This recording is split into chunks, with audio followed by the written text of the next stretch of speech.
What happens when a poor girl with only $5 meets a mysterious CEO at the worst moment of her life? This story will break your heart and rebuild it again.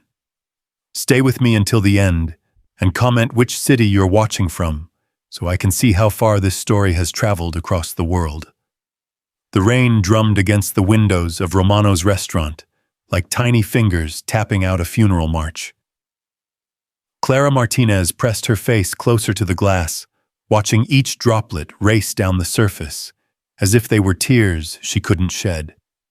Her reflection stared back hollow cheeks, tired eyes, and a dress that had seen better days 3 years ago. She glanced at her phone for the 100th time. 7:47 p.m. Marcus was now 47 minutes late. Maybe he's stuck in traffic, she whispered to herself, the words feeling like lies even as they left her lips. The $5 bill in her purse seemed to burn against her fingers as she touched it through the worn fabric. $5. That was all she had left in the world, until her next paycheck, and even that was questionable since the diner where she worked had been cutting hours. The hostess, a perfectly polished woman with sympathetic eyes, approached her table for the 3rd time. "Miss, are you sure you don't want to order something while you wait, maybe just a water?" Clara forced a smile that felt like breaking glass. "I'm fine, thank you. He'll be here soon." But even as she said it, her phone buzzed with a notification that made her blood turn to ice water. A message from Marcus, or rather from someone using Marcus's photos, she now realized she'd never actually video called with. "Sorry, babe, something came up. Rain check. You can pay for your own dinner tonight, LOL. Don't wait up." The words blurred as tears she'd been holding back for weeks finally spilled over. It wasn't just a cruel joke, it was the final nail in the coffin of her hope. She'd spent her last $15 on the subway to get here walking 8 blocks in the rain because she couldn't afford the cab fare. She'd skipped lunch again, saving every penny for this moment that was supposed to change everything. Clara's hands trembled as she tried to steady herself. Around her, the restaurant buzzed with life couples sharing intimate conversations over wine, families celebrating birthdays, friends laughing over shared appetizers. Everyone belonged somewhere. Everyone except her. "I need to go," she murmured, standing so quickly her chair scraped against the floor. A few nearby diners glanced over, and Clara felt heat flood her cheeks. She fumbled for her purse, desperate to escape before she completely fell apart in public. But as she turned toward the door, her foot caught on the chair leg. She stumbled, her purse flying open, and watched in horror as her precious $5 bill fluttered to the ground like a dying bird. It landed at the feet of a man in an expensive suit who was quietly dining alone at the corner table. "Oh God, I'm so sorry," Clara gasped, dropping to her knees to retrieve the money. Her hands shook as she reached for it, acutely aware of how pathetic she must look, a grown woman scrambling on the floor of an upscale restaurant for a crumpled $5 bill. The man bent down and picked up the money before she could reach it. Clara's eyes traveled up from his polished Italian leather shoes to his perfectly pressed charcoal suit, finally meeting his gaze. He had the kind of face that belonged on magazine covers, sharp jawline, piercing blue eyes, and dark hair, with just enough silver at the temples to suggest wisdom rather than age. But it was his expression that caught her off guard. There was no pity there, no condescension, just a quiet understanding that made her want to cry all over again. "This is yours," he said, his voice deep and warm like good whiskey. He held out the bill, but his eyes never left her face. Clara took the money with fingers that wouldn't stop shaking. "Thank you. I'm sorry for disturbing your dinner." "You didn't disturb anything." He paused, studying her with an intensity that made her feel both exposed and seen. "Bad night." A laugh escaped her throat, but it sounded more like a sob. You could say that. The man glanced at the empty chair across from her abandoned table, then back at her face. His jaw tightened almost imperceptibly. He stood you up. It wasn't a question, and Clara found herself nodding before she could stop herself. It's fine. I should have known better anyway. Should have known better than what? Than to think someone would actually want to. She trailed off, realizing she was about to pour her heart out to a complete stranger in the middle of a crowded restaurant. I'm sorry. You don't need to hear this. The man was quiet for a long moment, his eyes searching her face as if he was trying to solve a complex equation. Finally, he spoke. My name is Daniel. Daniel Blake. Clara, she whispered, not sure why she was telling him. Clara. He said her name like he was testing how it felt on his tongue. When was the last time you ate a real meal? The question was so unexpected, so gently asked, that Clara felt her defenses crumble. That's not... You don't need to... When Clara... She closed her eyes, feeling the weight of the past weeks pressing down on her shoulders. Tuesday. I had half a sandwich on Tuesday. Today was Friday. Daniel's expression didn't change, but something shifted in his eyes. A decision being made. Sit down. What? At my table. Sit down. Clara shook her head frantically. I can't. I don't have money for dinner, and I won't accept charity from a stranger. It's not charity. Daniel's voice was quiet but firm. It's dinner, and I'm not exactly a stranger anymore. I know your name, you know mine, and we both know you've had a terrible night. That's more than I know about half the people I have business dinners with. Despite everything, Clara felt a small smile tug at her lips. That's not really the same thing. Isn't it? Daniel pulled out the chair across from his own table. Look, Clara, I was going to eat alone anyway. I do it most nights. And honestly, you'd be doing me a favor. Eating alone in restaurants makes people look at you. You're either dangerous or pathetic. At least with you here, they'll just think I'm on a date. Clara hesitated, torn between her desperation and her pride. I really can't pay for anything.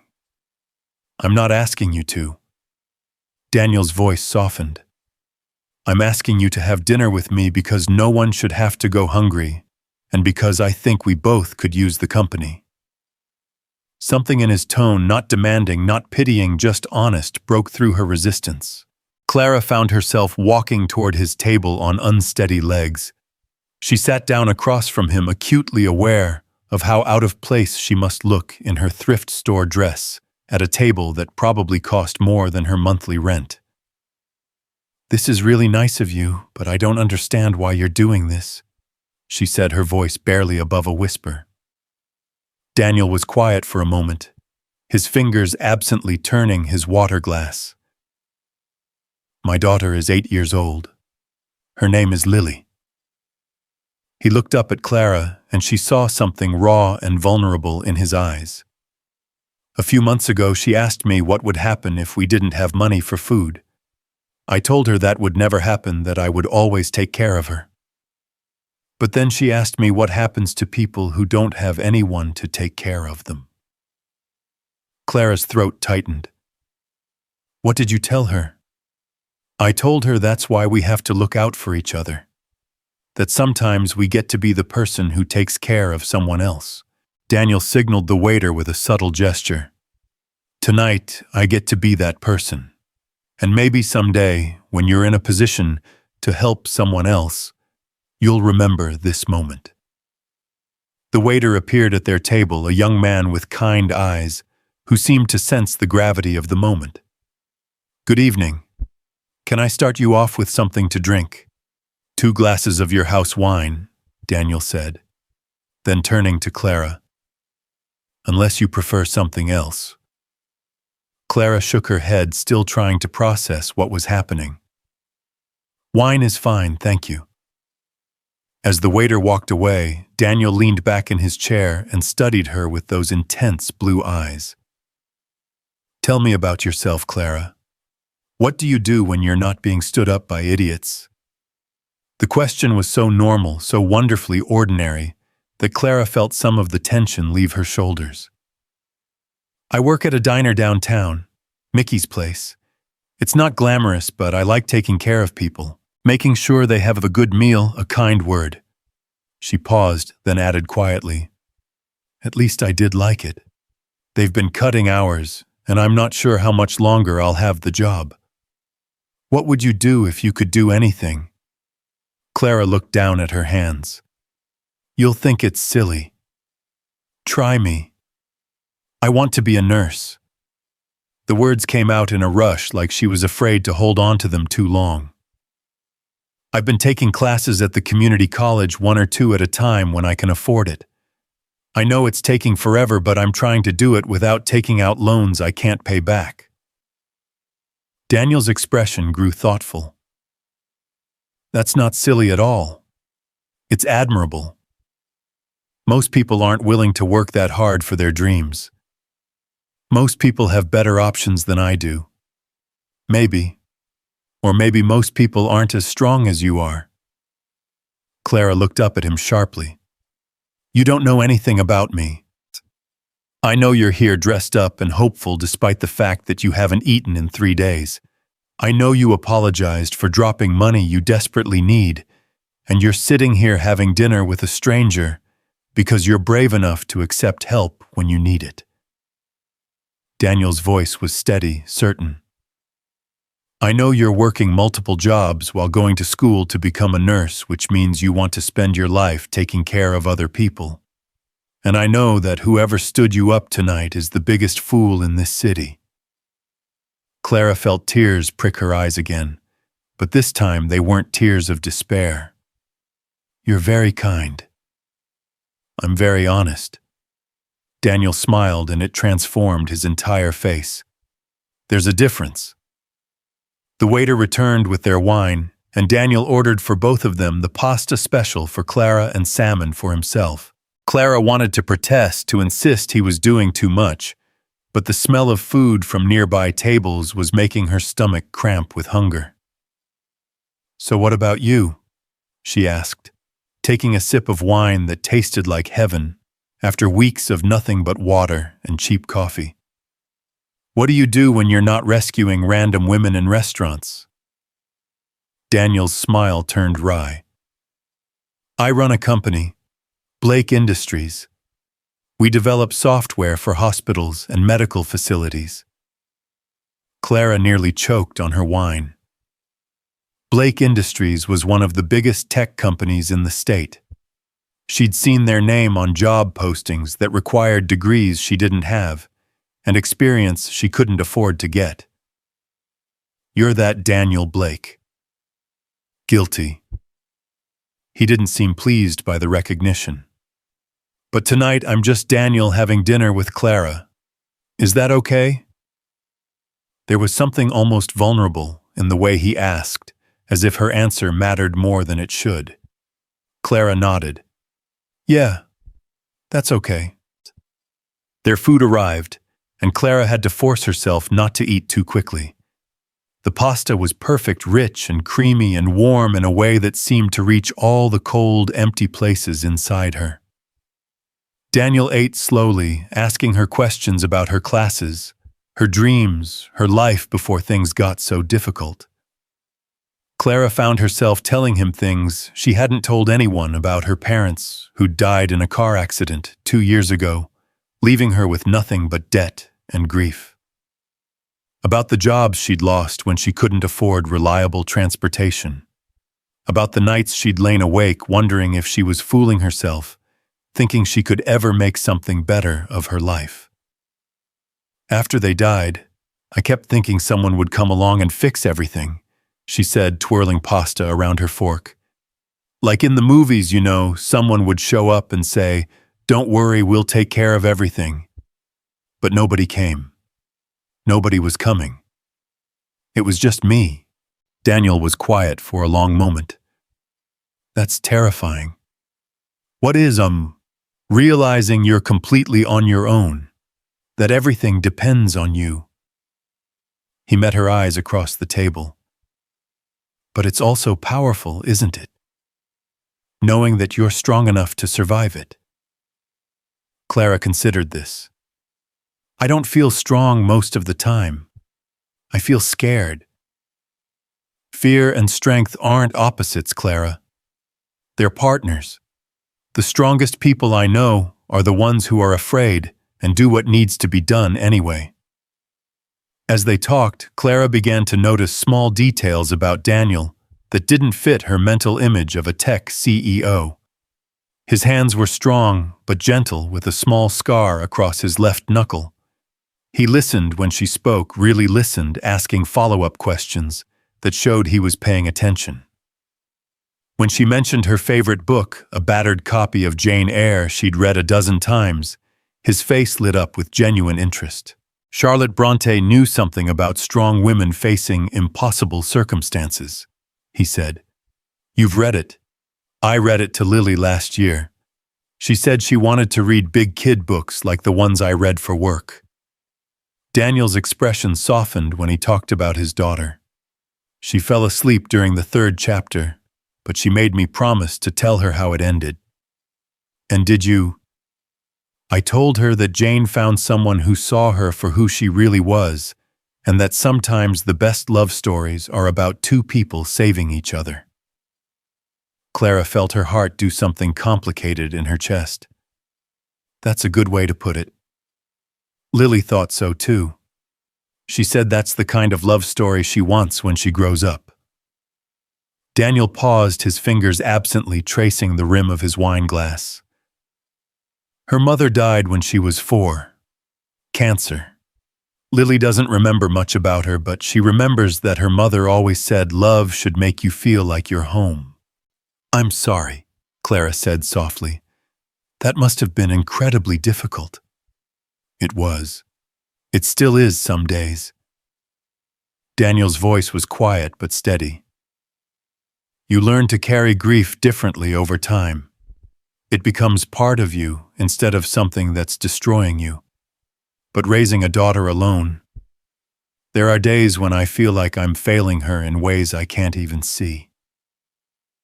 Clara reached across the table without thinking, her fingers briefly touching his hand.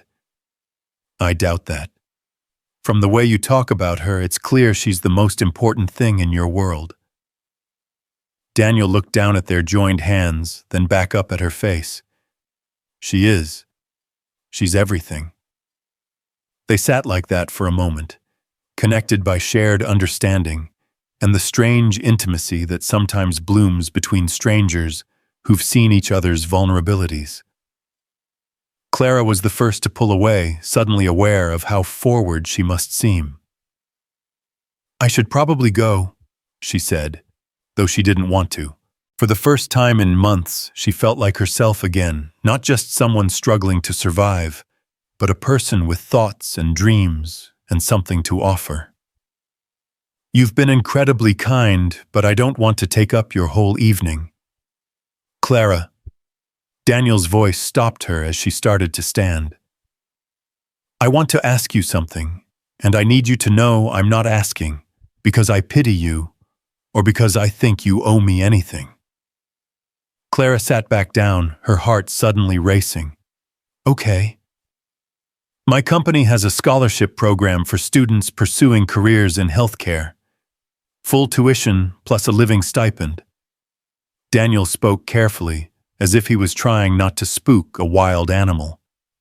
We've had trouble finding qualified candidates who really understand what it means to serve others.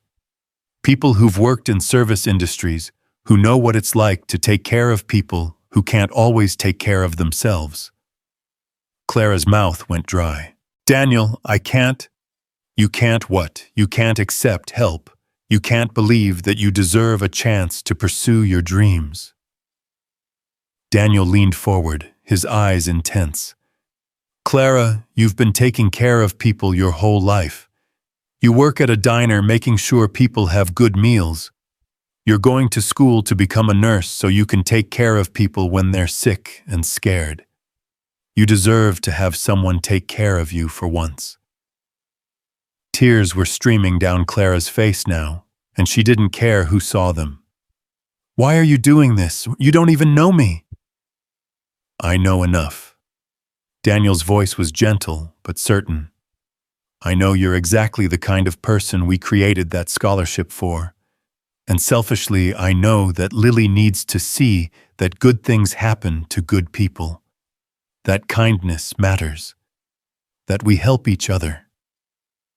Clara pressed her hands to her face, overwhelmed by the magnitude of what he was offering. "I don't understand how this is real. Sometimes the best things happen when we least expect them." Daniel reached into his jacket and pulled out a business card, writing something on the back. "This is my personal number. Think about it over the weekend. If you're interested, call me Monday and we'll set up a meeting with our scholarship committee." Clara took the card with shaking hands. "What if I'm not good enough? What if I don't deserve this?" "Clara." Daniel waited until she looked at him. "What if you are? What if you do?" She stared at the card, at this impossible lifeline that had appeared out of nowhere. "I don't know how to thank you. Don't thank me yet. Thank me when you're working as a nurse taking care of people who need you." Daniel smiled. "And maybe if you want to, you can have dinner with Lily and me sometime. She's been asking me to bring home a friend. She thinks I'm too serious all the time. She says I need someone to laugh with." Daniel's expression grew thoughtful. She might be right about that. Clara felt something warm and hopeful unfurling in her chest. "I'd like that. Having dinner with you and Lily." "Good." Daniel signaled for the check. "Should I drive you home? It's still raining pretty hard out there." Clara looked toward the windows where the rain was indeed still coming down in sheets. The thought of riding in a warm car instead of walking 8 blocks in the cold rain was almost overwhelmingly appealing, but something held her back. "That's really kind of you, but I think I need to walk. I need time to think about all of this." She gestured between them at the business card, at the evening that had changed everything. "I need to process what just happened." Daniel nodded, understanding flickering in his eyes. "I get that. But take this." He pulled off his suit jacket and held it out to her. "It's waterproof and you'll freeze in that dress." "I can't take your jacket. You can give it back to me when you call on Monday." Daniel stood and helped her into the jacket, which was warm from his body heat and smelled like expensive cologne and something indefinably masculine. "Besides, this way I know you'll call." Clara looked up at him, this man who had appeared in her life like something out of a fairy tale. "How do you know I will?" "Because you're braver than you think you are." Daniel's voice was soft, certain. "And because I think you want this as much as I want to give it to you." They walked to the restaurant entrance together, and Daniel held the door open for her. The rain had gentled to a steady drizzle, and the city lights reflected off the wet pavement like scattered jewels. "Clara." Daniel caught her hand as she stepped outside. "Whatever happens with the scholarship, whatever you decide tonight, mattered. You matter." Clara felt her heart break and heal simultaneously. "So do you, Daniel. You and Lily both." She walked away without looking back, afraid that if she did, she might never leave. Daniel's jacket kept her warm as she made her way through the rain-soaked streets, her mind reeling with everything that had happened. 3 hours ago, she had been a woman with $5 and no hope. Now she was walking home with a business card that could change her life, and the memory of blue eyes that had seen something in her worth saving. As she reached her tiny apartment, a studio in a building that had seen better decades, Clara pulled out her phone and looked at Daniel's business card. His personal number was written in strong, confident handwriting across the back. She thought about Lily, the little girl who wanted her father to have someone to laugh with. She thought about Daniel eating alone in restaurants because he was too busy taking care of everyone else to take care of himself. She thought about the scholarship, about the possibility of finishing school without drowning in debt, about becoming the nurse she'd dreamed of being since she was a child. Most of all, she thought about the way Daniel had looked at her, not like she was broken or pitiful, but like she was someone worth knowing, someone worth helping, someone who mattered. Clara hung up Daniel's jacket carefully in her tiny closet and sat down on her second-hand couch. Tomorrow, she would call him. Tomorrow, she would take the first step toward a future she had barely dared to imagine. But tonight, she just sat in the quiet of her small apartment and marveled at how quickly everything could change. How one terrible night could become the beginning of something beautiful. How sometimes when you least expected it, someone could walk into your life and remind you that you were not alone in the world. Outside, the rain continued to fall, washing the city clean for whatever tomorrow might bring. Clara stared at Daniel's business card until the numbers blurred together, her fingers tracing the embossed lettering of Blake Industries. The rain had stopped sometime during the night, but she could still hear phantom droplets in her mind, the same rhythm that had accompanied her walk home from the restaurant that had changed everything. Monday morning arrived gray and uncertain, matching the knot of anxiety in Clara's stomach. She'd rehearsed what she would say to Daniel 100 times, but every scenario ended with her tongue-tied and stammering. At exactly 9 a.m., she dialed his personal number with fingers that wouldn't stop shaking. Daniel Blake. His voice was professional, distant, nothing like the warm man who had shared dinner with her Friday night. Daniel? It's Clara. Clara Martinez. From the restaurant. She winced at how small her voice sounded. The change in his tone was immediate, like sunlight breaking through clouds. Clara, I was hoping you'd call. How are you feeling about everything? Terrified, she admitted, then laughed nervously. But also hopeful. I've been thinking about what you said about the scholarship. And Clara closed her eyes, gathering her courage. I want to try. I want to apply, if you think I have a chance. I know you have a chance. Daniel's voice was warm with conviction. Can you come in today, say around 2 o'clock? I'd like you to meet Sarah Chen, our Director of Community Outreach. She oversees the scholarship program. Today, Clara's voice pitched higher. I don't know if I'm ready. Clara. Daniel's voice was gentle but firm. You're as ready as you'll ever be. And sometimes the best opportunities come when we feel least prepared for them. 3 hours later, Clara stood in the gleaming lobby of Blake Industries, feeling like a fraud, in her only professional outfit, a navy blazer she'd bought at Goodwill and pants that were slightly too long. The building was all glass and steel and modern art that probably cost more than her yearly salary. Everyone who walked past looked like they belonged in a magazine spread about successful people. Clara Martinez, a woman with kind eyes and an elegant black suit, approached her. I'm Sarah Chen. Daniel's told me wonderful things about you. Sarah led her to a conference room with floor-to-ceiling windows overlooking the city. Daniel was already there, looking every inch the CEO in a perfectly tailored suit. But when he saw Clara, his formal expression melted into something genuine and warm.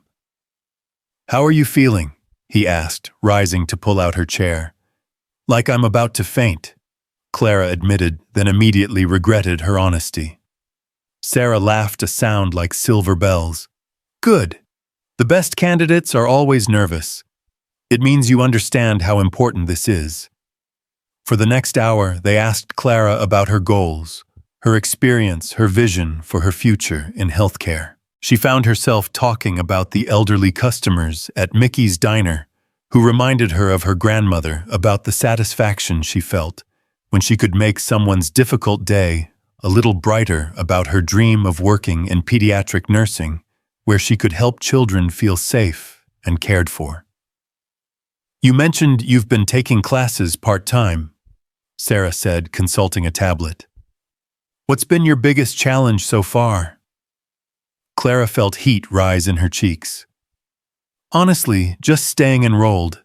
There have been semesters when I couldn't afford the tuition, so I had to drop out and work extra shifts to save up for the next semester. It's taken me 3 years to complete what should have been 1 year of prerequisites."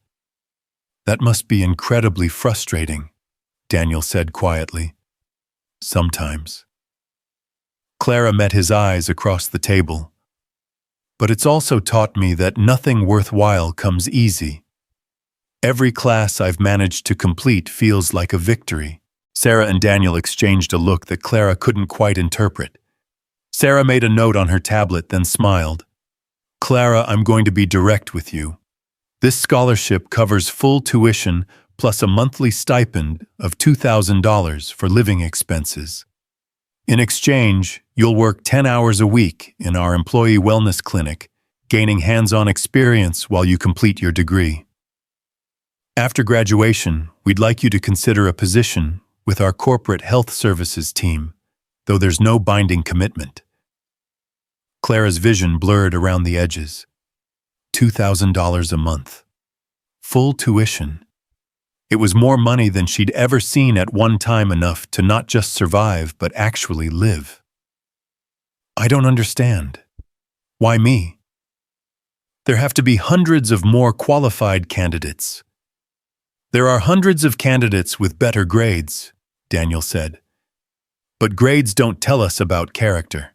They don't tell us about someone who works 3 jobs while going to school, who sacrifices everything for her dreams, who still has the energy to care about other people despite everything she's going through herself." "The scholarship was created in memory of my daughter Emma," Sarah added softly. "She wanted to be a doctor to help children who were sick like she was. She believed that the best healers are the ones who understand what it means to suffer, to struggle, to keep going when everything seems impossible." Clara felt tears slip down her cheeks before she could stop them. "I'm sorry. I don't usually cry in professional meetings." "You should see me at budget meetings," Daniel said dryly, earning a laugh from Sarah. "Tears are definitely involved." Sarah reached across the table and squeezed Clara's hand. "Clara, if you accept this scholarship, you won't just be pursuing your degree. You'll be carrying forward Emma's dream of making sure the best and most compassionate people become the healers our world needs." "I accept," Clara whispered, then cleared her throat and said it louder. "I accept. Thank you, both of you. I don't know how to express what this means to me." "You don't have to," Daniel said. "Just promise me you'll remember this feeling when you're knee-deep in organic chemistry homework and wondering if you've made a terrible mistake." Clara laughed through her tears. "I promise." 2 weeks later, Clara found herself walking across the campus of State University as a full-time student for the first time in her life. The feeling was surreal, carrying textbooks she'd actually purchased new instead of borrowing worn copies from the library, sitting in lectures without worrying about whether she could afford to stay enrolled next semester. Her phone buzzed during her lunch break. A text from Daniel. "How's your first day going? Lily wants to know if you've made any friends yet." Clara smiled as she typed back, "Tell Lily that I sat next to a girl in chemistry who offered to share her notes, so I think I'm off to a good start. How is she doing? Excited about our dinner plans this weekend. She's been planning the menu since Tuesday. Fair warning, she's decided we're having breakfast for dinner because she read that mixing things up keeps life interesting." Breakfast for dinner sounds perfect. Can I bring anything? Just yourself. And maybe some stories about college life. Lily's convinced all college students live like they do in movies. I'll try not to disappoint her. You couldn't if you tried. Saturday evening found Clara standing outside Daniel's brownstone in a neighborhood that screamed old money and established families. The building was elegant without being ostentatious ivy climbing up red brick walls, wrought iron details, windows that glowed with warm yellow light. She almost turned around 3 times before finally working up the courage to knock. Daniel opened the door wearing jeans and a sweater that made him look younger, more approachable. "Clara, right on time." "I brought flowers," she said, holding out a small bouquet of daisies she'd picked up at the corner market. "I wasn't sure what 8-year-olds like. She'll love them. Daisies are actually her favorite." Daniel's smile was soft with something that might have been affection. "Come in. Lily's in the kitchen, and I should warn you she's been practicing her pancake flipping technique all afternoon." The inside of Daniel's home was nothing like what Clara had expected. Instead of cold minimalism or intimidating luxury, it was warm and lived in. Children's artwork covered the refrigerator. Books were stacked on every available surface, and comfortable furniture invited you to sink in and stay a while. "You must be Clara." A small voice piped up from the kitchen doorway. Clara turned to see a miniature version of Daniel, the same dark hair and blue eyes, but with an expression of pure, uncomplicated joy. "Daddy said you're going to be a nurse and that you like to take care of people just like Mommy did." Clara's heart clenched at the casual way Lily mentioned her mother, as if keeping her memory alive was as natural as breathing. "That's right. I'm very excited to meet you, Lily. Your dad has told me so many wonderful things about you." "He told me wonderful things about you, too." Lily grabbed Clara's hand with the confidence of a child who had never been given reason to distrust the world. "Come see our kitchen. I'm making the pancakes tonight because I'm getting really good at it."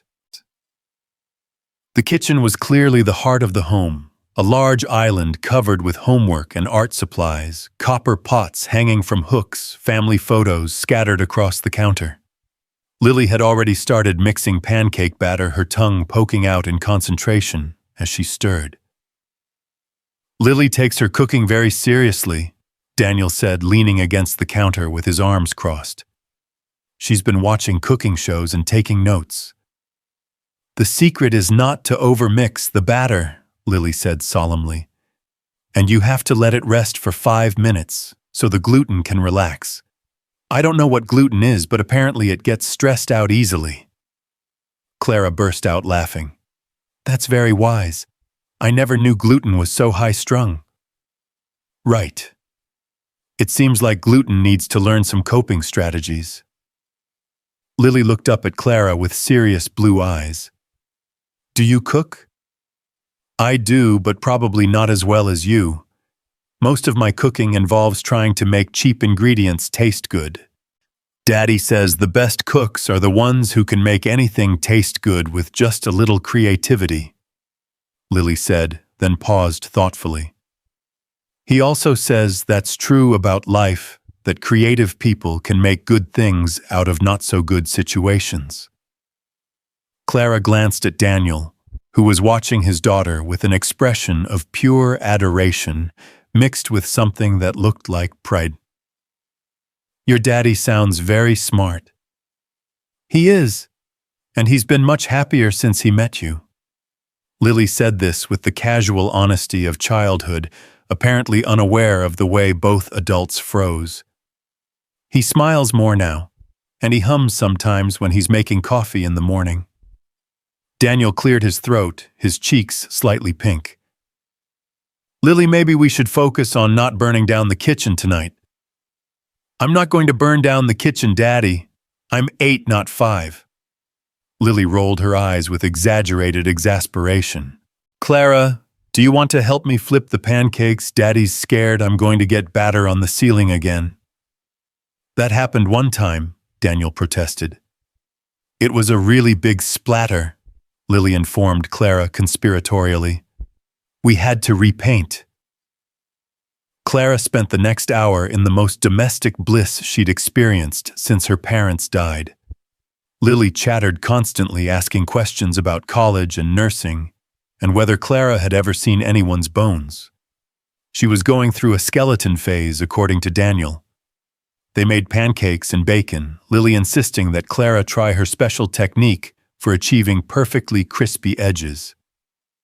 The trick is patience, Lily explained carefully, monitoring the bacon in the pan. You can't rush it, or it gets all chewy and sad. Good food takes time.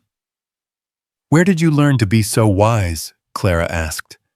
From Daddy, and from Mommy's cookbook. She wrote notes in all the margins about how cooking is like loving people. You have to pay attention and not try to hurry it. Clara felt her throat tighten with emotion. She glanced at Daniel, who was watching his daughter with an expression of bittersweet love. Your mommy sounds like she was a very special person, Clara said softly. She was. Lily's voice was matter-of-fact without the heavy sadness Clara had expected. I don't remember her face very much anymore, but I remember how she smelled like vanilla and flowers. And Daddy tells me stories about her all the time, so it's like she's still part of our family. Daniel moved to stand behind his daughter, his hands resting gently on her shoulders. Mommy would have liked Clara very much, he said quietly. I know. Lily beamed up at Clara. Because Clara has kind eyes like Mommy did, and she laughs at my jokes.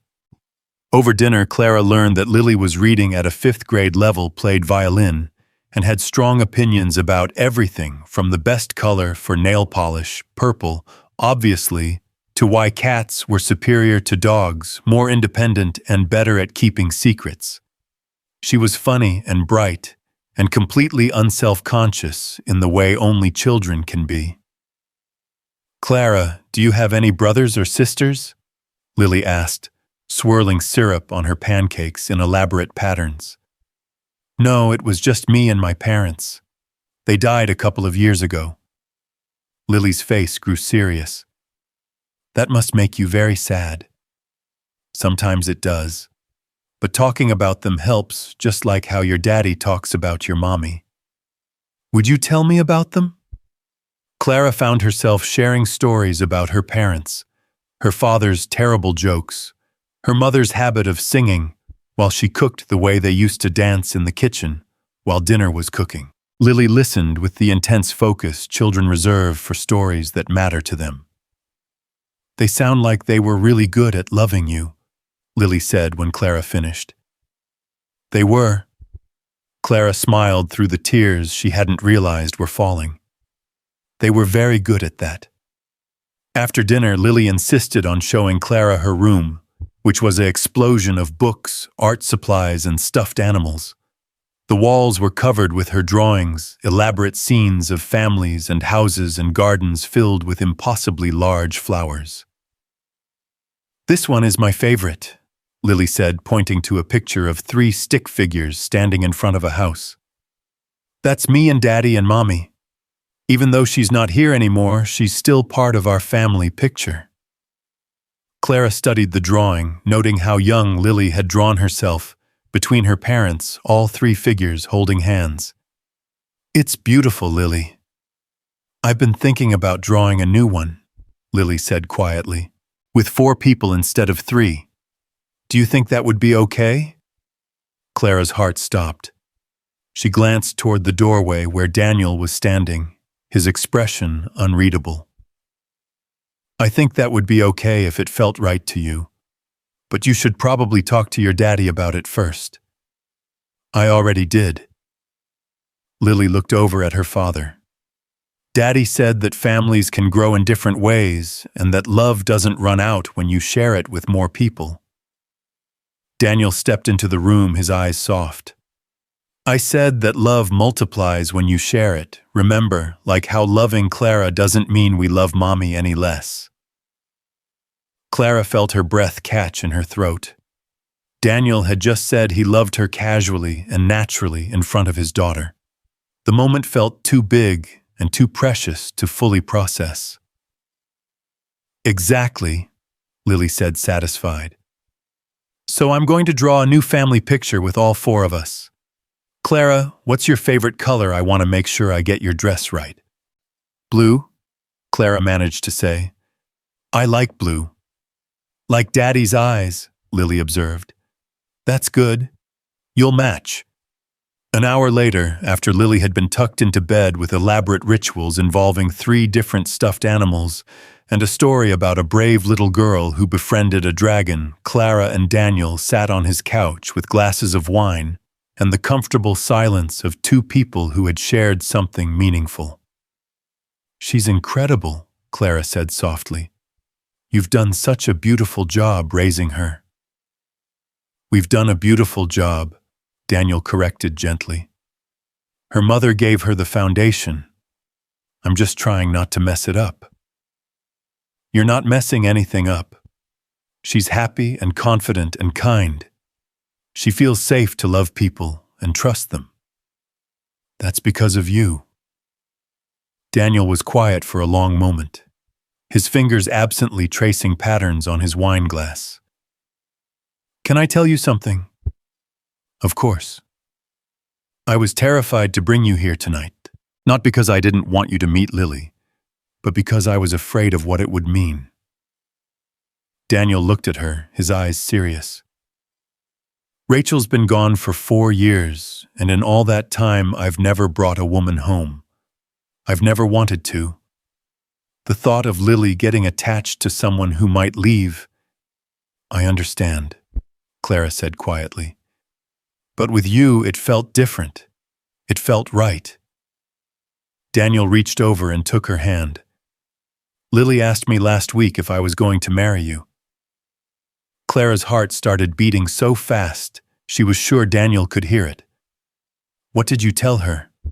I told her that sometimes grown-ups need time to figure out their feelings, but that I cared about you very much, and I hoped you'd be part of our lives for a long time. Daniel's thumb traced across her knuckles. Was that okay to say? More than okay. Clara turned to face him fully. Daniel, I need you to know that I've never felt about anyone the way I feel about you. You saved me in that restaurant, but it's more than that. You saw something in me that I didn't even see in myself. I saw who you really are, who you've always been. I love you.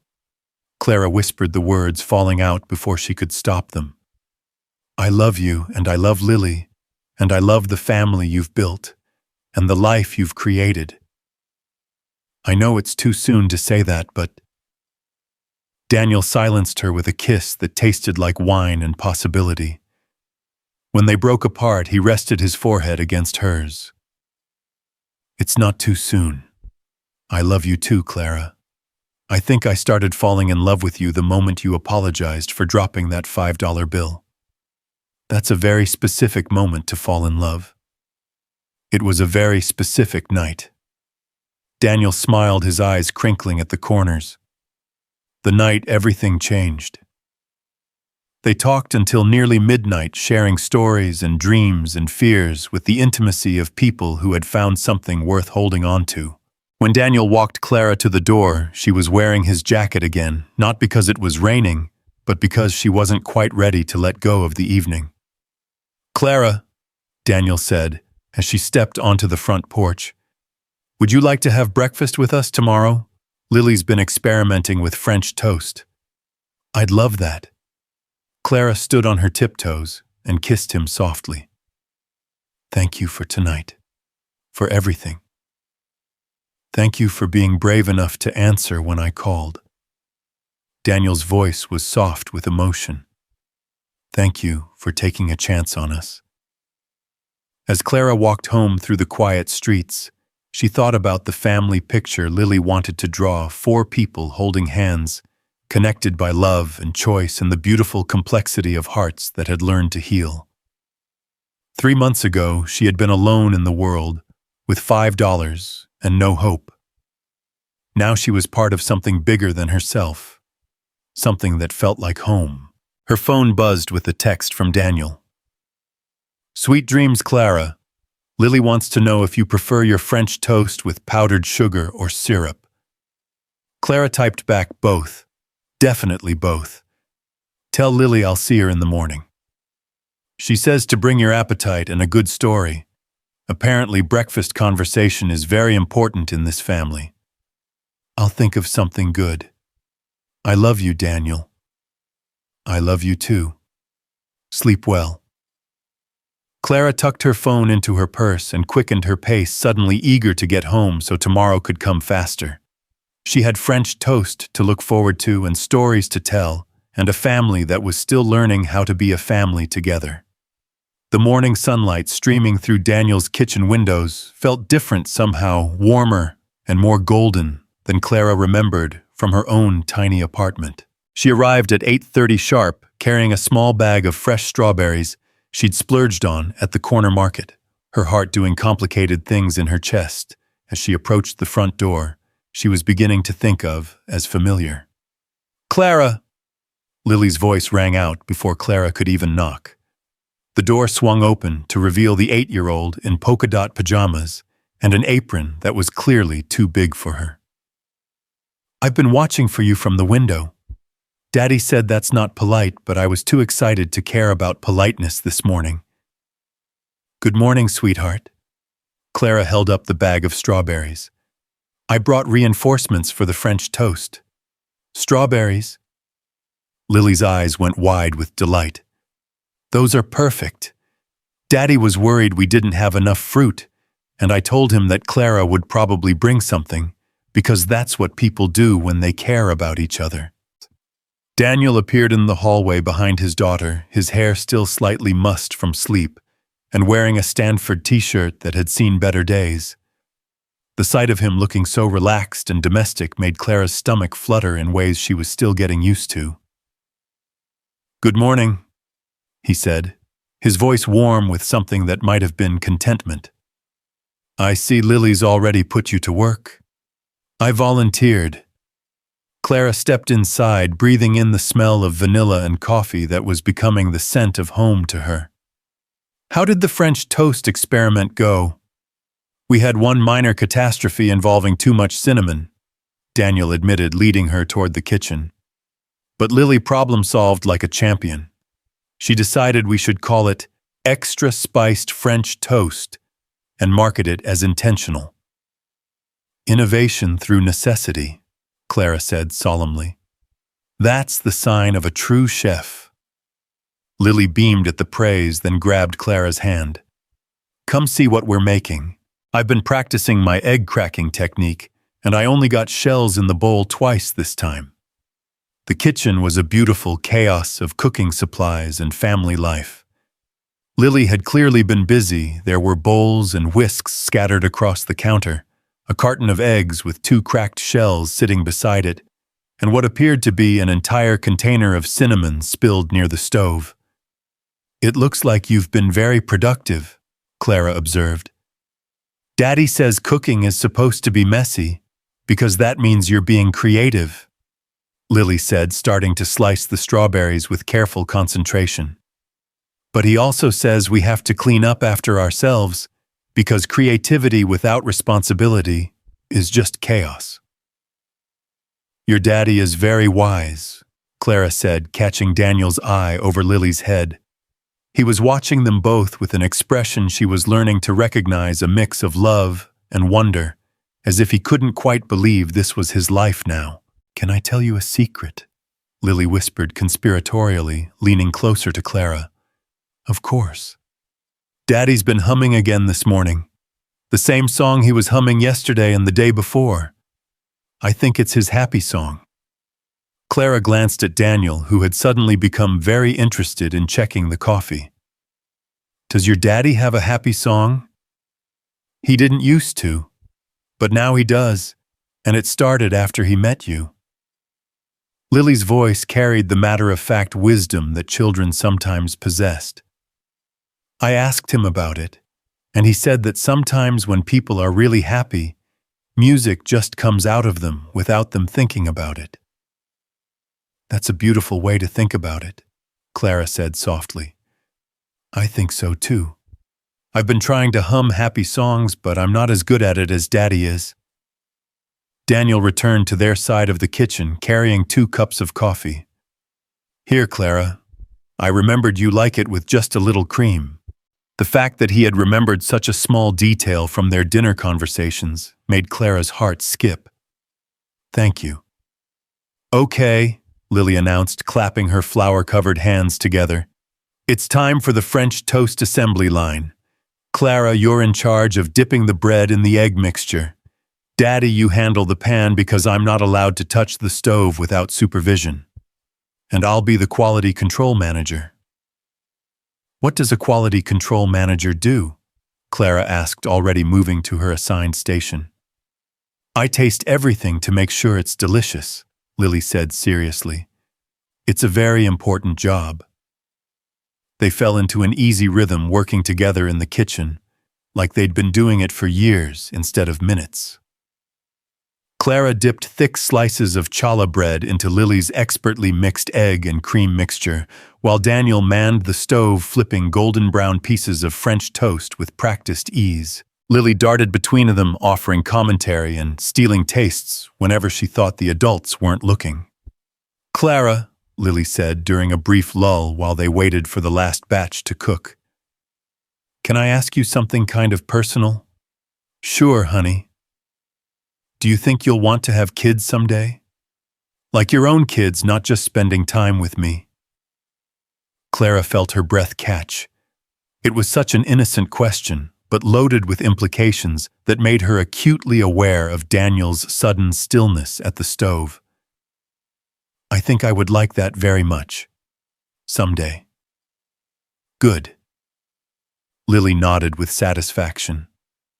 Because I think you'd be a really good mom. You listen when people talk and you don't get impatient when I ask lots of questions, and you know how to make people feel better when they're sad. Thank you, sweetheart. That's one of the nicest compliments anyone's ever given me.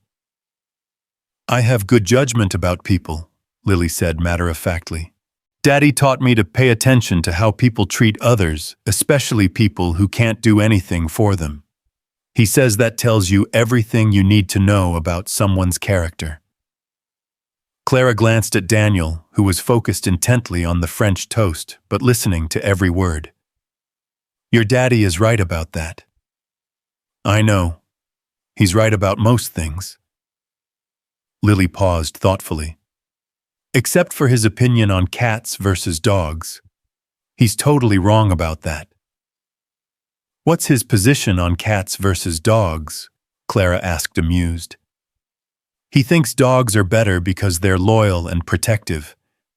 But I think cats are better because they choose to love you instead of just loving everyone automatically.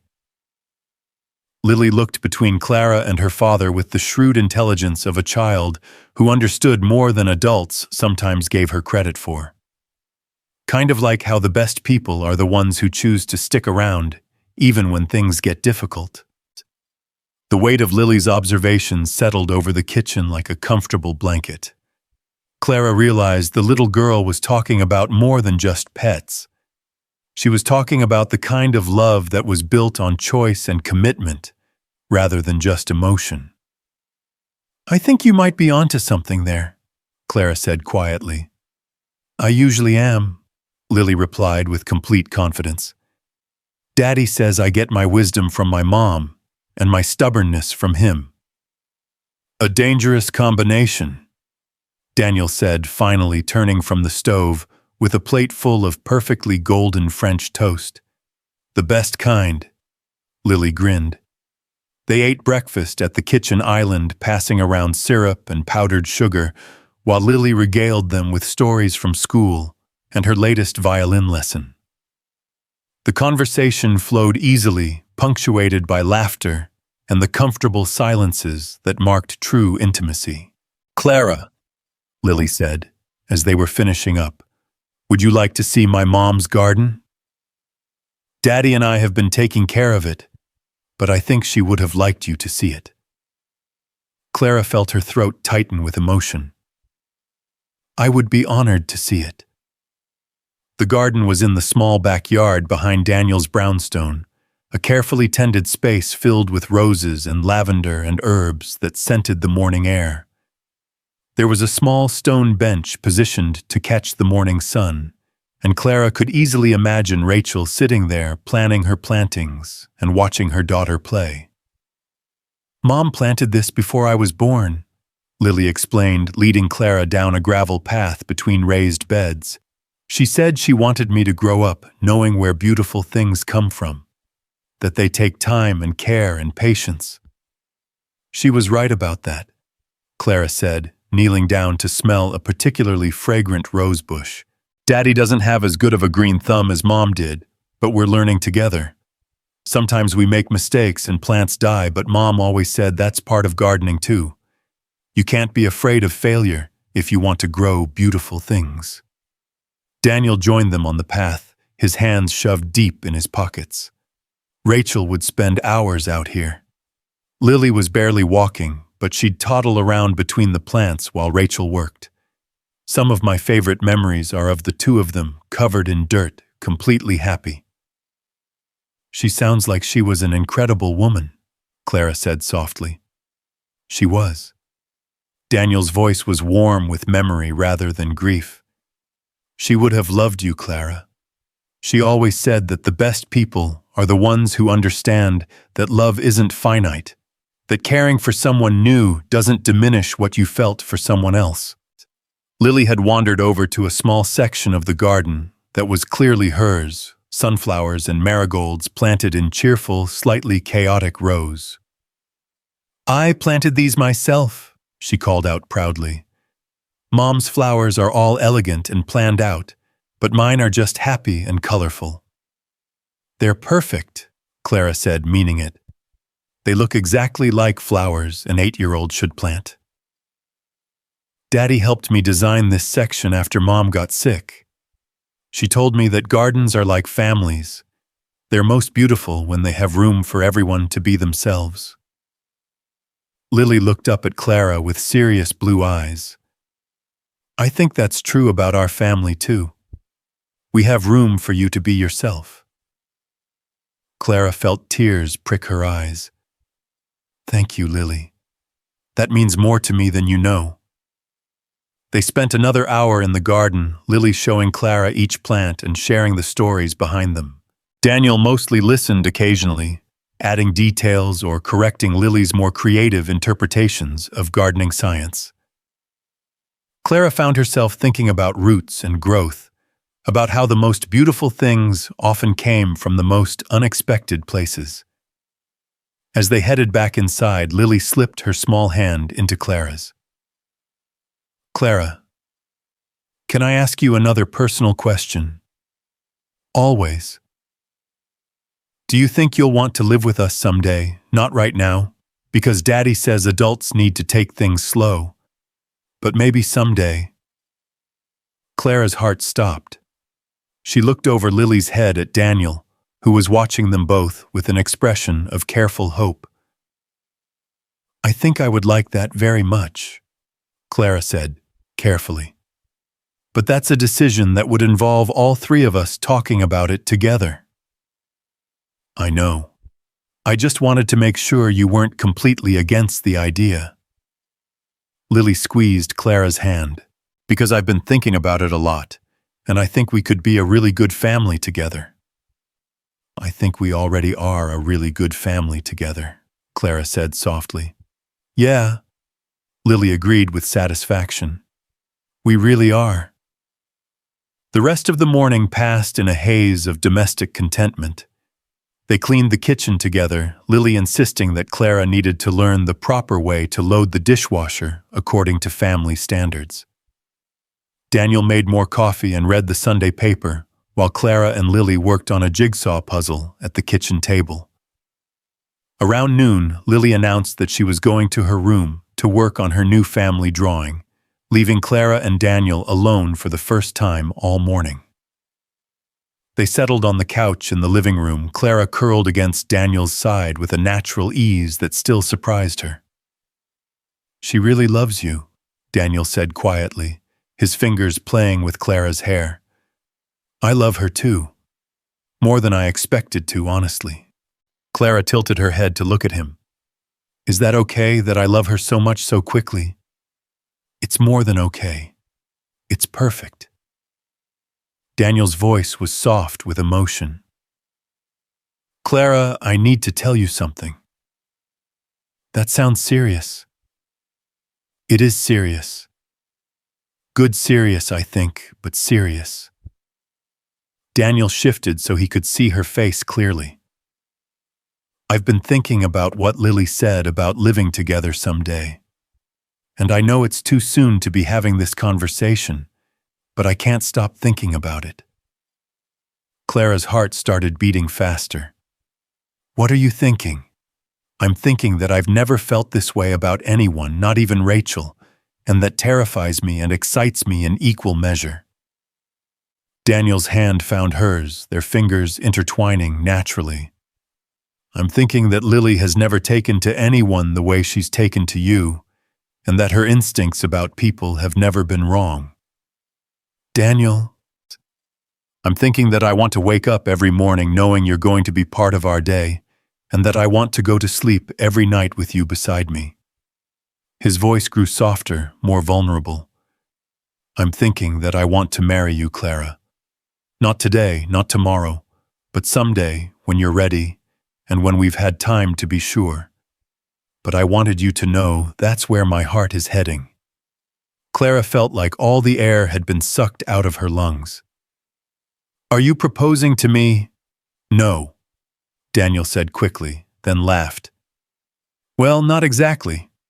I'm telling you that I'm going to propose to you. Eventually. When the time is right. I just wanted you to know, so you can tell me if that's completely insane or if it's something you might want too. Clara stared at him for a long moment. This man who had saved her life in more ways than one, who had given her a scholarship and a future and a family she never could have imagined. You want to marry me? She said slowly, as if testing how the words sounded. I want to marry you, Daniel confirmed. I want to adopt you into this crazy little family officially. I want Lily to be your stepdaughter, and I want us to give her siblings, and I want to grow old with you in that garden out back. What if I'm not ready? What if I need time? Then we take time, as much as you need. Daniel's voice was steady, certain. Clara, I'm not going anywhere. Neither is Lily. We're here for as long as you want us. Clara felt tears spill down her cheeks, but they were happy tears this time. I want that too, all of it. I want to marry you and be Lily's stepmom and have babies with you and grow old together. I want everything. Daniel kissed her, then soft and sweet and full of promise. When they broke apart, he rested his forehead against hers. So we're doing this, we're building a life together. We're already building a life together, Clara corrected. We have been since that first night at the restaurant. You're right. Daniel smiled, the expression transforming his entire face. We're just making it official. Eventually, Clara added with a laugh. Eventually, Daniel agreed. When you're finished with school and when Lily's had time to get used to the idea, and when we've figured out all the practical details. Like where we'll live. You'll live here, obviously. This is Lily's home and her mother's garden is here. Besides, Daniel's eyes twinkled with mischief. You've already learned the proper way to load the dishwasher. You're practically family already. They were interrupted by the sound of footsteps thundering down the stairs. Lily appeared in the living room doorway, slightly out of breath, and holding a piece of paper. I finished my drawing, she announced. Do you want to see it? We'd love to see it, Clara said, sitting up straighter. Lily approached the couch with unusual solemnity and held out her artwork. It was a drawing of 4 people standing in front of a house, but this time the figures were more detailed, more carefully rendered. Clara could see herself in the drawing dark hair, blue dress, holding hands with both Daniel and Lily. In the background, there was a garden full of flowers and what looked like a swing set. "It's beautiful, sweetheart," Daniel said softly. "I added some things we don't have yet," Lily explained. "Like the swing set because I think Clara would like to push me on swings. And I drew all of us in the garden because I think Clara should learn how to garden too." "I would love to learn how to garden," Clara said, her voice thick with emotion. "Good. And I drew us holding hands because that's what families do. They stick together even when things get hard." Lily looked between Clara and her father with the serious expression she wore when she had something important to say. "I want this to be our real family, not just pretend." "It is our real family," Daniel said gently. "It has been since the first morning Clara came for breakfast." "I know, but I want it to be official." Lily climbed onto the couch between them, still clutching her drawing. "I want Clara to marry you, Daddy, and I want her to be my mom. Not my stepmom, my mom. Is that okay?" Clara felt her heart break and heal simultaneously. "Lily, I would be honored to be your mom, in every way that matters." "Good." Lily snuggled between them with satisfaction. "Because I already started telling people at school that you're my mom. Mrs. Peterson wants to meet you at the next parent-teacher conference." Daniel laughed, a sound of pure joy. "Lily Blake, what are we going to do with you? Love me forever and teach me how to drive when I'm 16 and help me with my homework and let me stay up late on weekends." Lily rattled off without hesitation. "All of that," Clara promised. "And more. And I know." Lily settled more comfortably between them, her head resting on Daniel's shoulder while her hand found Clara's. "I've been praying for a new mom since I was 6 years old. I knew God would send me the right one eventually. I just had to be patient." "You think God sent me?" Clara asked softly. "I think God sent you to that restaurant on the worst night of your life so Daddy could find you on the worst night you'd ever had." Lily's voice carried the simple faith of childhood. "And I think Mommy Rachel helped because she always said she wanted Daddy to be happy, and me to have a mom who would love me as much as she did." Clara looked over Lily's head at Daniel, who was watching his daughter with an expression of wonder and love. "I think you might be right about that," Clara whispered. "I usually am," Lily said drowsily, her eyes starting to drift closed. "I'm going to take a nap now, because all this family planning is exhausting."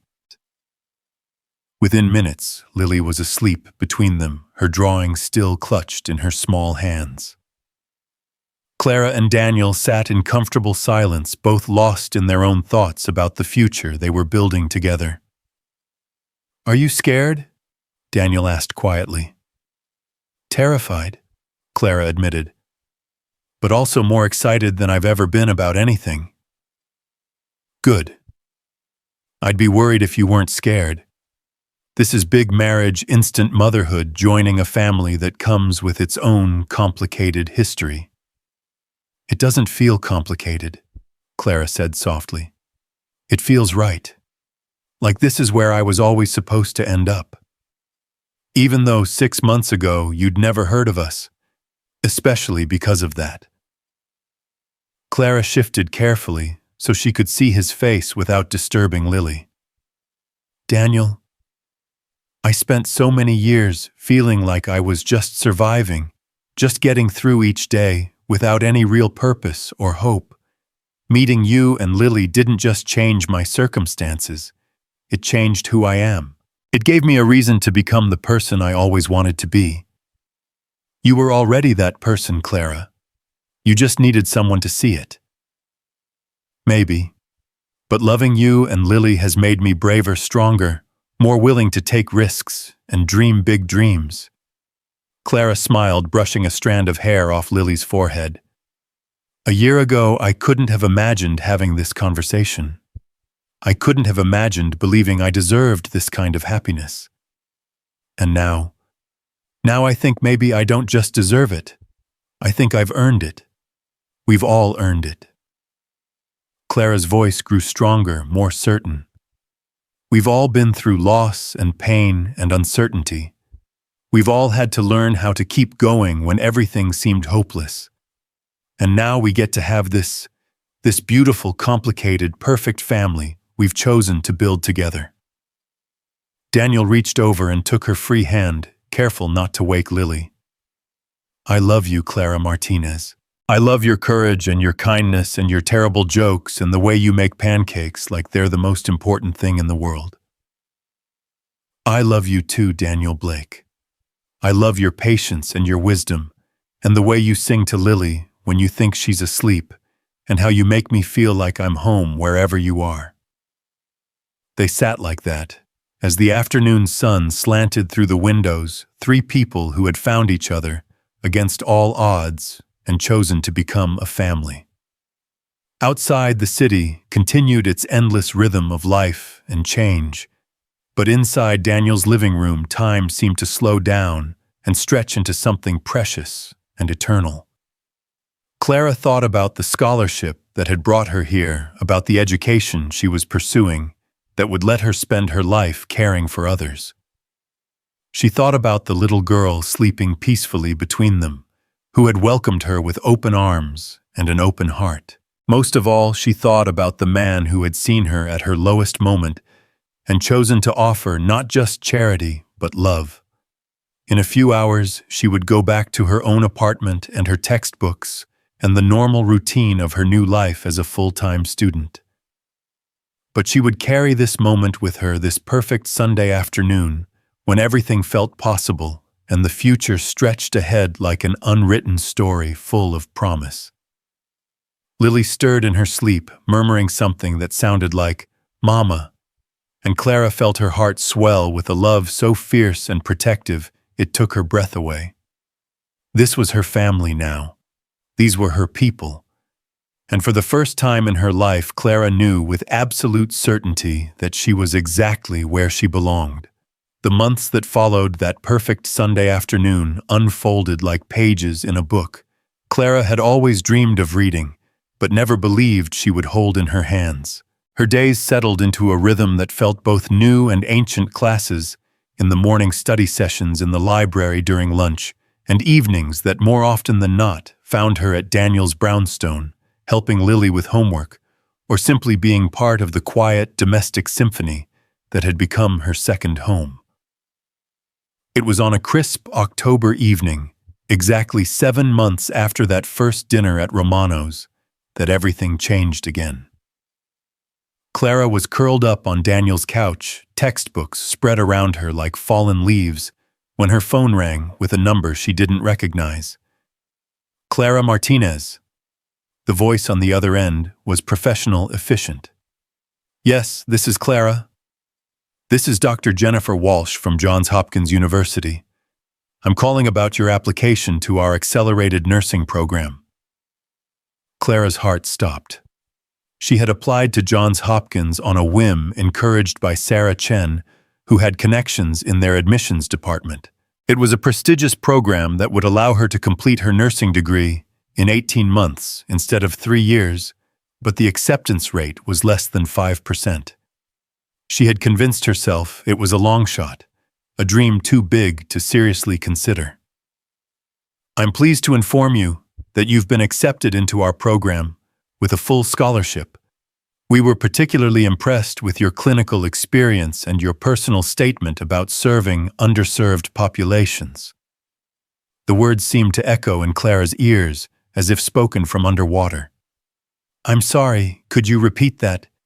You've been accepted, Miss Martinez. The program begins in January.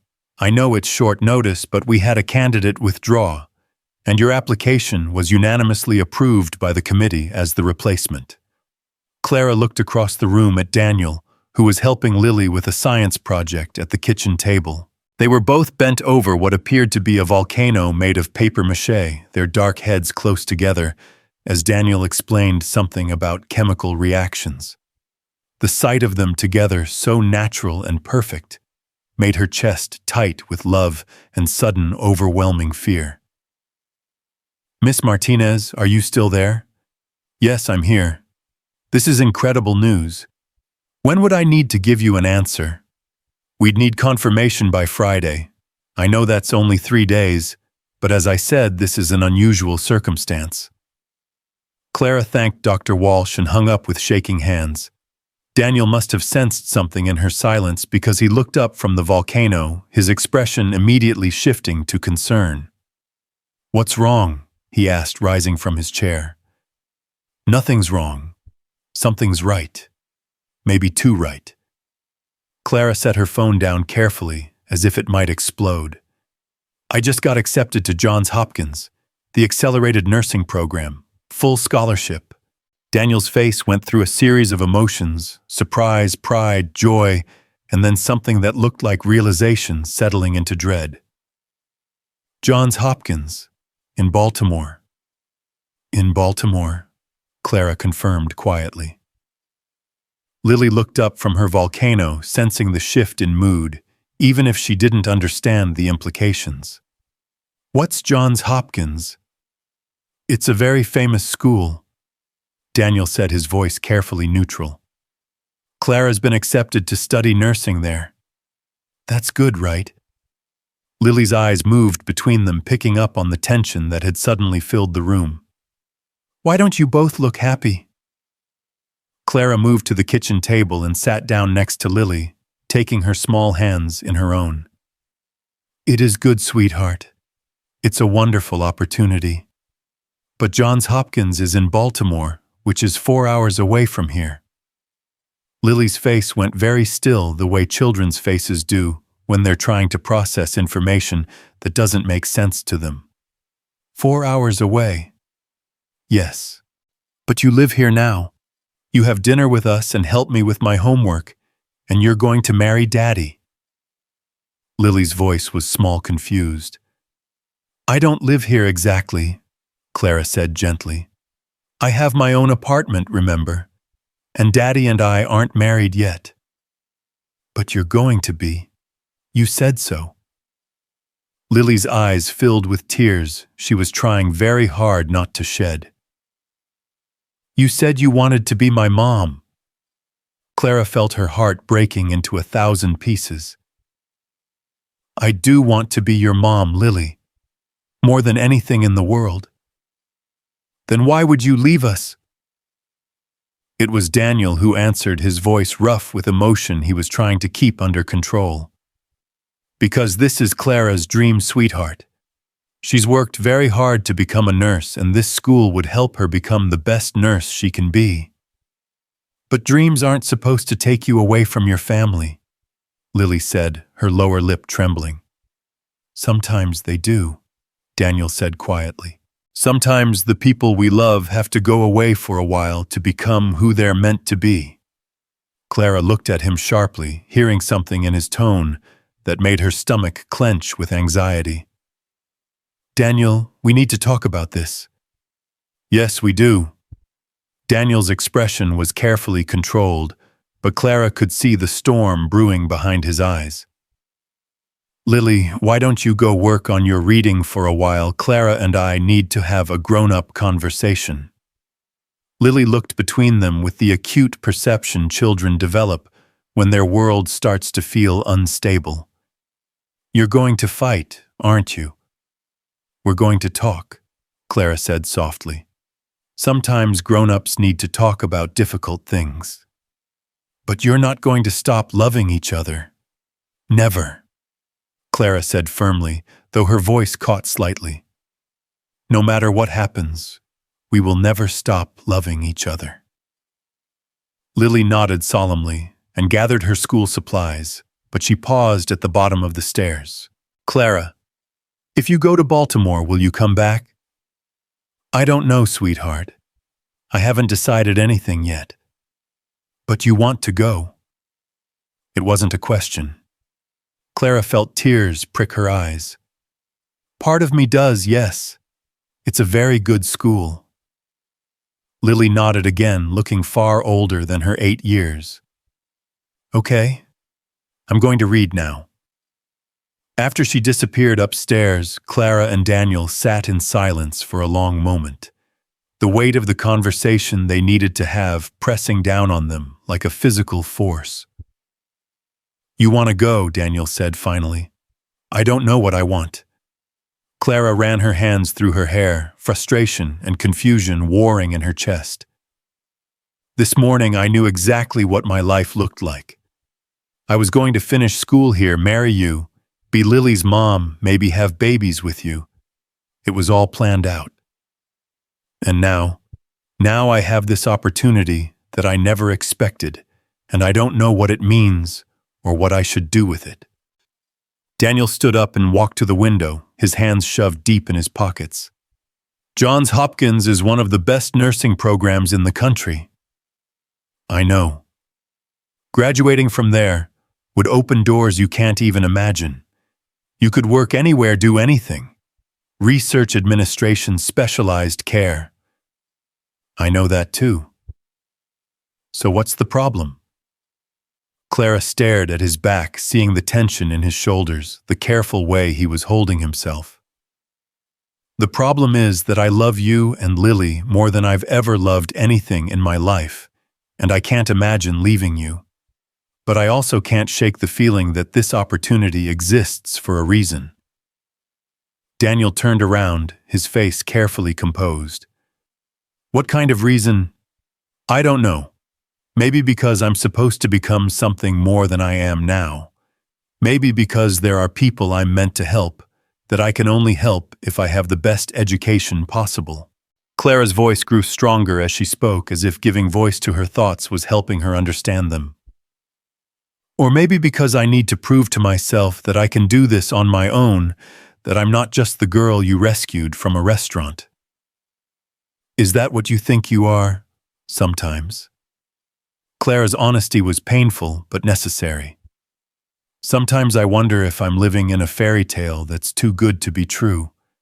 If maybe I need to find out who I am when I'm not being taken care of by someone else. Daniel's jaw tightened almost imperceptibly. And you think you can only find that out by leaving? I think I might need to find out if I'm brave enough to leave. If I'm strong enough to choose my dreams even when they conflict with what feels safe and comfortable. What about Lily?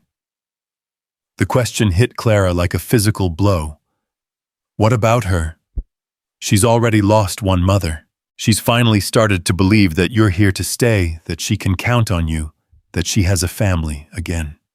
Daniel's voice was quiet but edged with something that might have been anger. What happens to her if you leave? I wouldn't be leaving forever. It's 18 months. 18 months is a lifetime to an 8-year-old. Clara felt tears burning her eyes. Do you think I don't know that? Do you think this is easy for me? I think you're looking for reasons to run away because happiness scares you more than struggle does. The words hung in the air between them like a slap. Clara stared at Daniel, seeing a hardness in his expression she'd never seen before. That's not fair, she whispered. Isn't it 6 months ago you had nothing? Now you have everything, a family who loves you, a future that's secure, a place where you belong. And the first time something comes along that gives you an excuse to leave it all behind, you're already halfway out the door. It's not an excuse, it's Johns Hopkins. It's a reason to run away before someone else can leave you first. Clara stood up abruptly, anger and hurt warring in her chest. How dare you? You have no idea what it's like to lose everything and have to rebuild from nothing. You don't get to judge me for wanting to make sure I can take care of myself. You're right.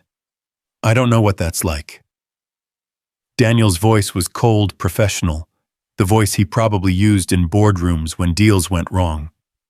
What I do know is what it's like to watch someone you love choose something else over your family. This isn't about choosing something else over you. This is about choosing myself for once in my life. And what about choosing us? What about choosing Lily, who's been asking me every day when you're going to move in officially. What about choosing the life we've been building together?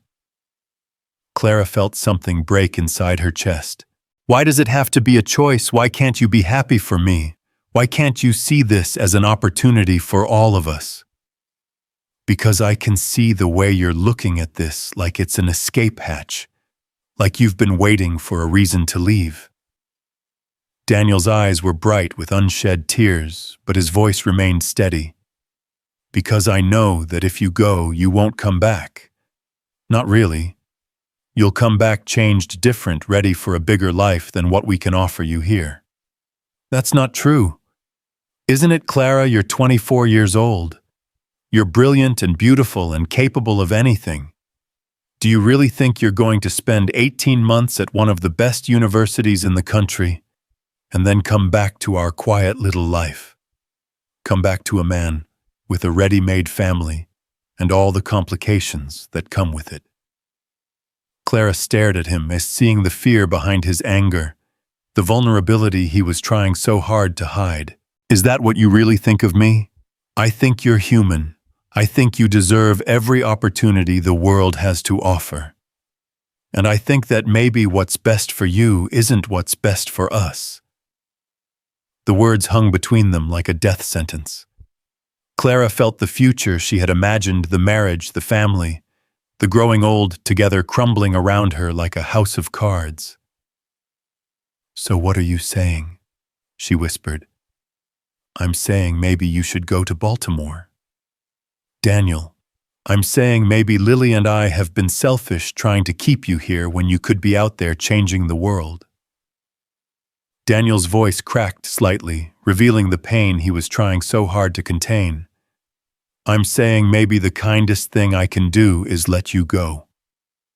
Clara felt like she couldn't breathe. And us, Xian happens to us.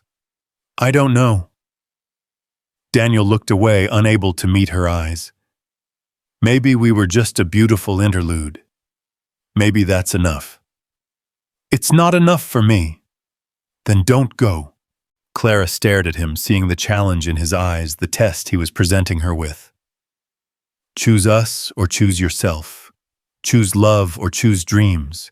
Choose safety or choose the unknown. Why are you making this so hard? She asked, her voice breaking. Because if it's not hard, it doesn't mean anything. Daniel finally looked at her again, and she saw all the love and fear and desperation he'd been trying to hide. Because if you can walk away from us easily, then we were never what I thought we were. Upstairs, they could hear Lily moving around her room, the sound of a child trying to distract herself from the tension she could feel radiating through the house. Clara thought about the drawing Lily had made the family of 4 holding hands in front of a house with a garden. She thought about the mornings they'd spent making breakfast together, the evenings when she'd helped with homework, the way Lily had started calling her mom when she thought no one was listening. I need time to think, Clara said finally. You have until Friday. Daniel, please don't do this. Don't make this an ultimatum. I'm not making it anything. Johns Hopkins is making it an ultimatum. The world is making it an ultimatum. Daniel's voice was tired now, drained of anger, and left with only sadness. I'm just trying to figure out how to survive whatever you decide. Clara walked to the coat closet and pulled out her jacket, her movements mechanical and disconnected. I should go. Clara? Daniel's voice stopped her at the door. For what it's worth, I think you should go to Baltimore. Not because I want you to leave, but because you'll never forgive yourself if you don't. And eventually, you'll never forgive us for being the reason you stayed. She turned to look at him one last time, this man who had saved her life and given her everything she'd ever dreamed of wanting. What if you're wrong? What if I go and it's the biggest mistake of my life? Then you'll learn from it and move on. That's what strong people do. What if I can't move on? What if I spend the rest of my life regretting leaving you and Lily? Daniel's smile was sad and beautiful and completely heartbroken. Then you'll know for sure that this was real, that what we had mattered. Clara left without saying goodbye to Lily, unable to face the questions and tears she knew would come. She walked home through the October evening, her mind spinning with everything Daniel had said and everything he hadn't said. The scholarship letter felt like it was burning a hole in her purse, this gift that had turned into a curse, this opportunity that felt like an ending. Her apartment felt smaller than ever when she let herself in, cramped and lonely, after months of spending most of her time in Daniel's warm, lived-in home. She sat on her second-hand couch and stared at the wall, trying to imagine her life in Baltimore, trying to imagine her life without Daniel and Lily, trying to imagine any future that didn't include the family she'd fallen in love with. Her phone rang around 10 o'clock. Lily's name appeared on the screen, and Clara's heart clenched as she answered. "Clara." Lily's voice was small and scared. "Are you okay? Daddy said you had to go home, but you seemed sad." "I'm okay, sweetheart. I just needed some time to think." "About Baltimore?" "Yes." "Do you want to go there?" Clara closed her eyes, trying to find an answer that was both honest and age-appropriate. "Part of me does, yes. It's a very good school, and I could learn a lot there." "But you'd have to leave us." "I would. For a while." Lily was quiet for a long moment. "Daddy's been crying. He thinks I don't know, but I can tell. His eyes get red, and he makes that face he makes when he's trying not to be sad in front of me." Clara felt her heart break a little more. "I'm sorry, Lily. I never wanted to make your daddy sad." "I know. But I think maybe he's sad because he loves you so much that the thought of you leaving hurts too much to think about." "Maybe you're right." "Clara, can I tell you something that might sound grown up?" "Of course." "I think you should go to Baltimore if you want to. Not because I want you to leave, but because my mom used to say that love means wanting the best for someone, even if it's hard for you." Clara felt tears start to fall. "Your mom was very wise." "I know. And I think she would say that if Baltimore is what's best for you, then Daddy and I should want you to go, even if we'll miss you terribly." "What do you think, Lily? What do you want me to do?" "I want you to stay with us forever and ever and be my mom and marry Daddy and have babies and never leave us ever." Lily's voice was matter-of-fact, as if she was reading from a list. "But I also want you to be happy and to become the best nurse in the whole world and to help lots of people who need you. And if those two things can't happen at the same time, then I guess you have to pick the one that's most important." Lily paused, and when she spoke again, her voice was very small. "But Clara, if you go to Baltimore, will you promise to call me every day? And will you promise to come visit? And will you promise that you'll still love me even if you're far away?" "I promise all of those things," Clara whispered. "I will always, always love you, Lily, no matter where I am or what I'm doing." "Okay, then I think I can be brave about you leaving, if you decide to go." After they hung up, Clara sat in her dark apartment and cried for everything she was about to lose and everything she might gain. She thought about Daniel's words, about running away, and choosing herself, and the possibility that she was looking for an escape from happiness she didn't believe she deserved. She thought about Lily's wisdom about love meaning wanting what was best for someone even when it hurt. She thought about the little girl who had already lost one mother and was now facing the possibility of losing another, but who was trying to be brave enough to let Clara go if that's what would make her happy. Most of all, she thought about who she wanted to be, the woman who stayed because it was safe and comfortable, or the woman who was brave enough to pursue her dreams even when the cost was almost unbearable. 3 days later, Clara found herself standing outside Daniel's office building, the acceptance letter from Johns Hopkins folded in her hand. She had made her decision, but she needed to tell him in person, needed to see his face when she said the words that would change everything. The elevator ride to the 30th floor felt like it lasted forever. Daniel's assistant, a kind woman named Margaret, looked surprised to see her. "Clara? How nice to see you.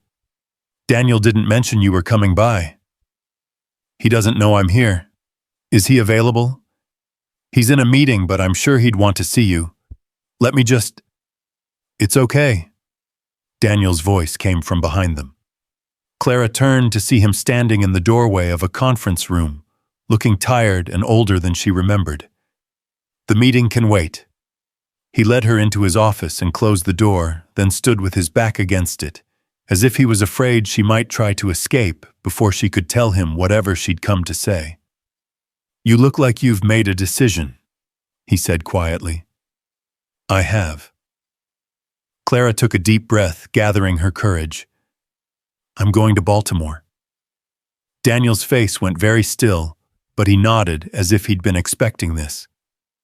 "When do you leave?" "January 3rd. Classes start on the 5th. That's less than 3 months away." "I know." Clara stepped toward him, her heart breaking at the careful distance he was maintaining. "Daniel, I need you to understand something.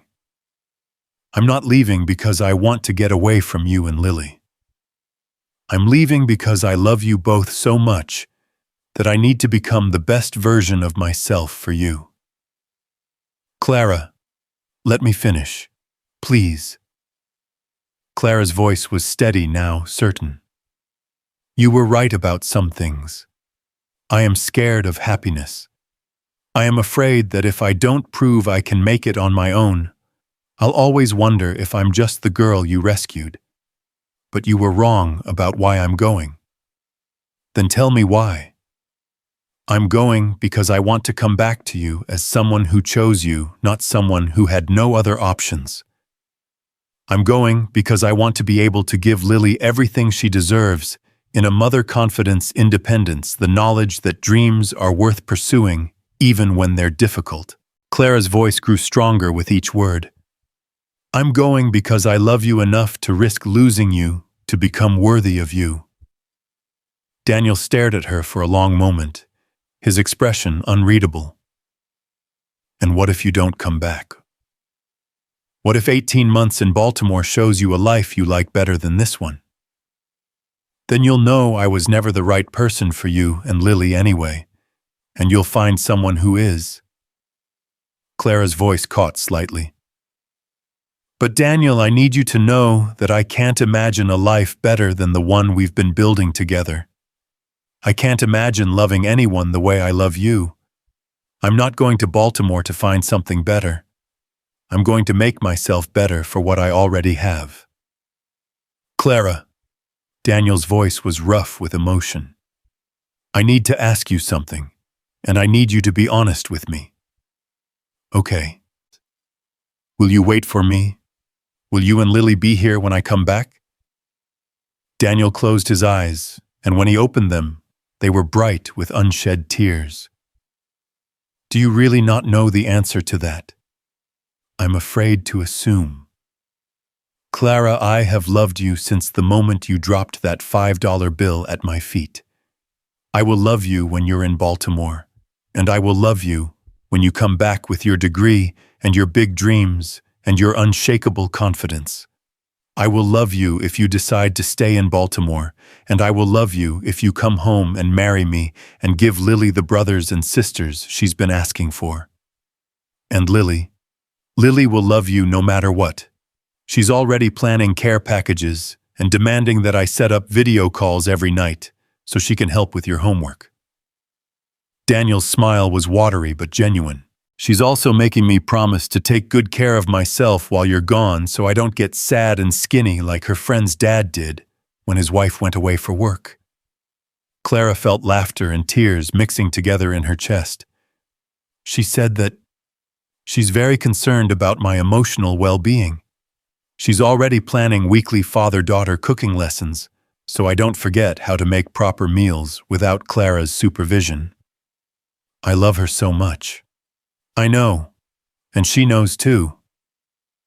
Daniel finally moved away from the door, crossing to stand in front of Clara. We're going to miss you terribly, every single day, but we're also going to be proud of you every single day.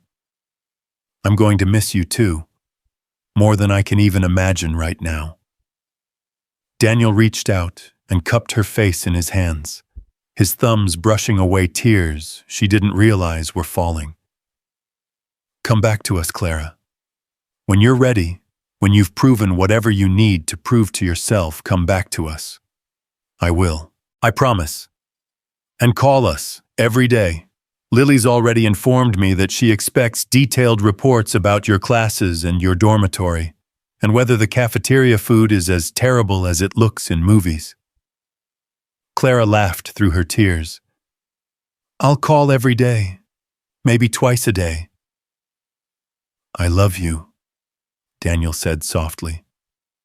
I love your courage and your determination, and your absolute refusal to take the easy path when you think there's a better one waiting for you. I love you too, more than I have words for. Daniel kissed her, then soft and sweet, and full of promises they were both hoping they could keep. When they broke apart, he rested his forehead against hers. 18 months, he said quietly. 18 months, Clara confirmed.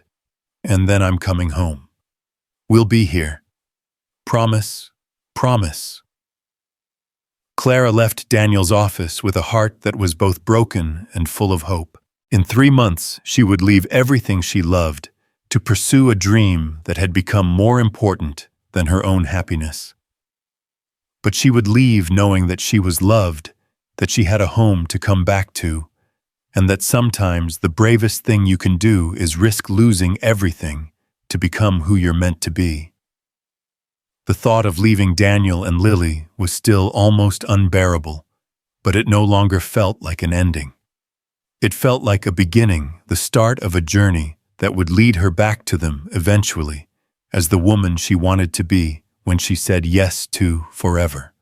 The months between Clara's decision and her departure passed like pages torn from a calendar, in a strong wind too fast to hold on to, but each one precious in its brevity. December arrived with the first real snow of the season, blanketing the city in pristine white that made everything look new and full of possibility. Clara found herself memorizing moments with an intensity that bordered on desperation, the way Daniel's hair curled slightly when it was damp from the shower, the sound of Lily's laughter echoing through the brownstone on Saturday mornings, the particular quality of light that filtered through the kitchen windows during their evening dinners. They had decided not to waste their remaining time together on sadness or regret, but there was an undercurrent of bittersweetness to everything they did.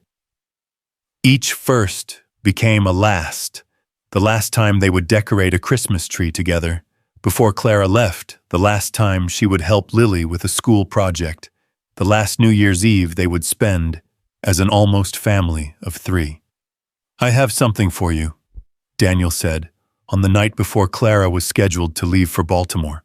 They were sitting in his living room after Lily had gone to bed, surrounded by the boxes and suitcases that held Clara's entire life condensed into portable pieces. Daniel, we agreed no gifts. This is hard enough without... It's not a gift exactly. It's more like a promise. Daniel reached into his jacket pocket and pulled out a small velvet box that made Clara's heart stop completely. Daniel, her voice was barely a whisper. I'm not asking you to marry me tonight, he said quickly, seeing the panic in her eyes. I'm asking you to take this with you to Baltimore as a reminder that you have something worth coming home to.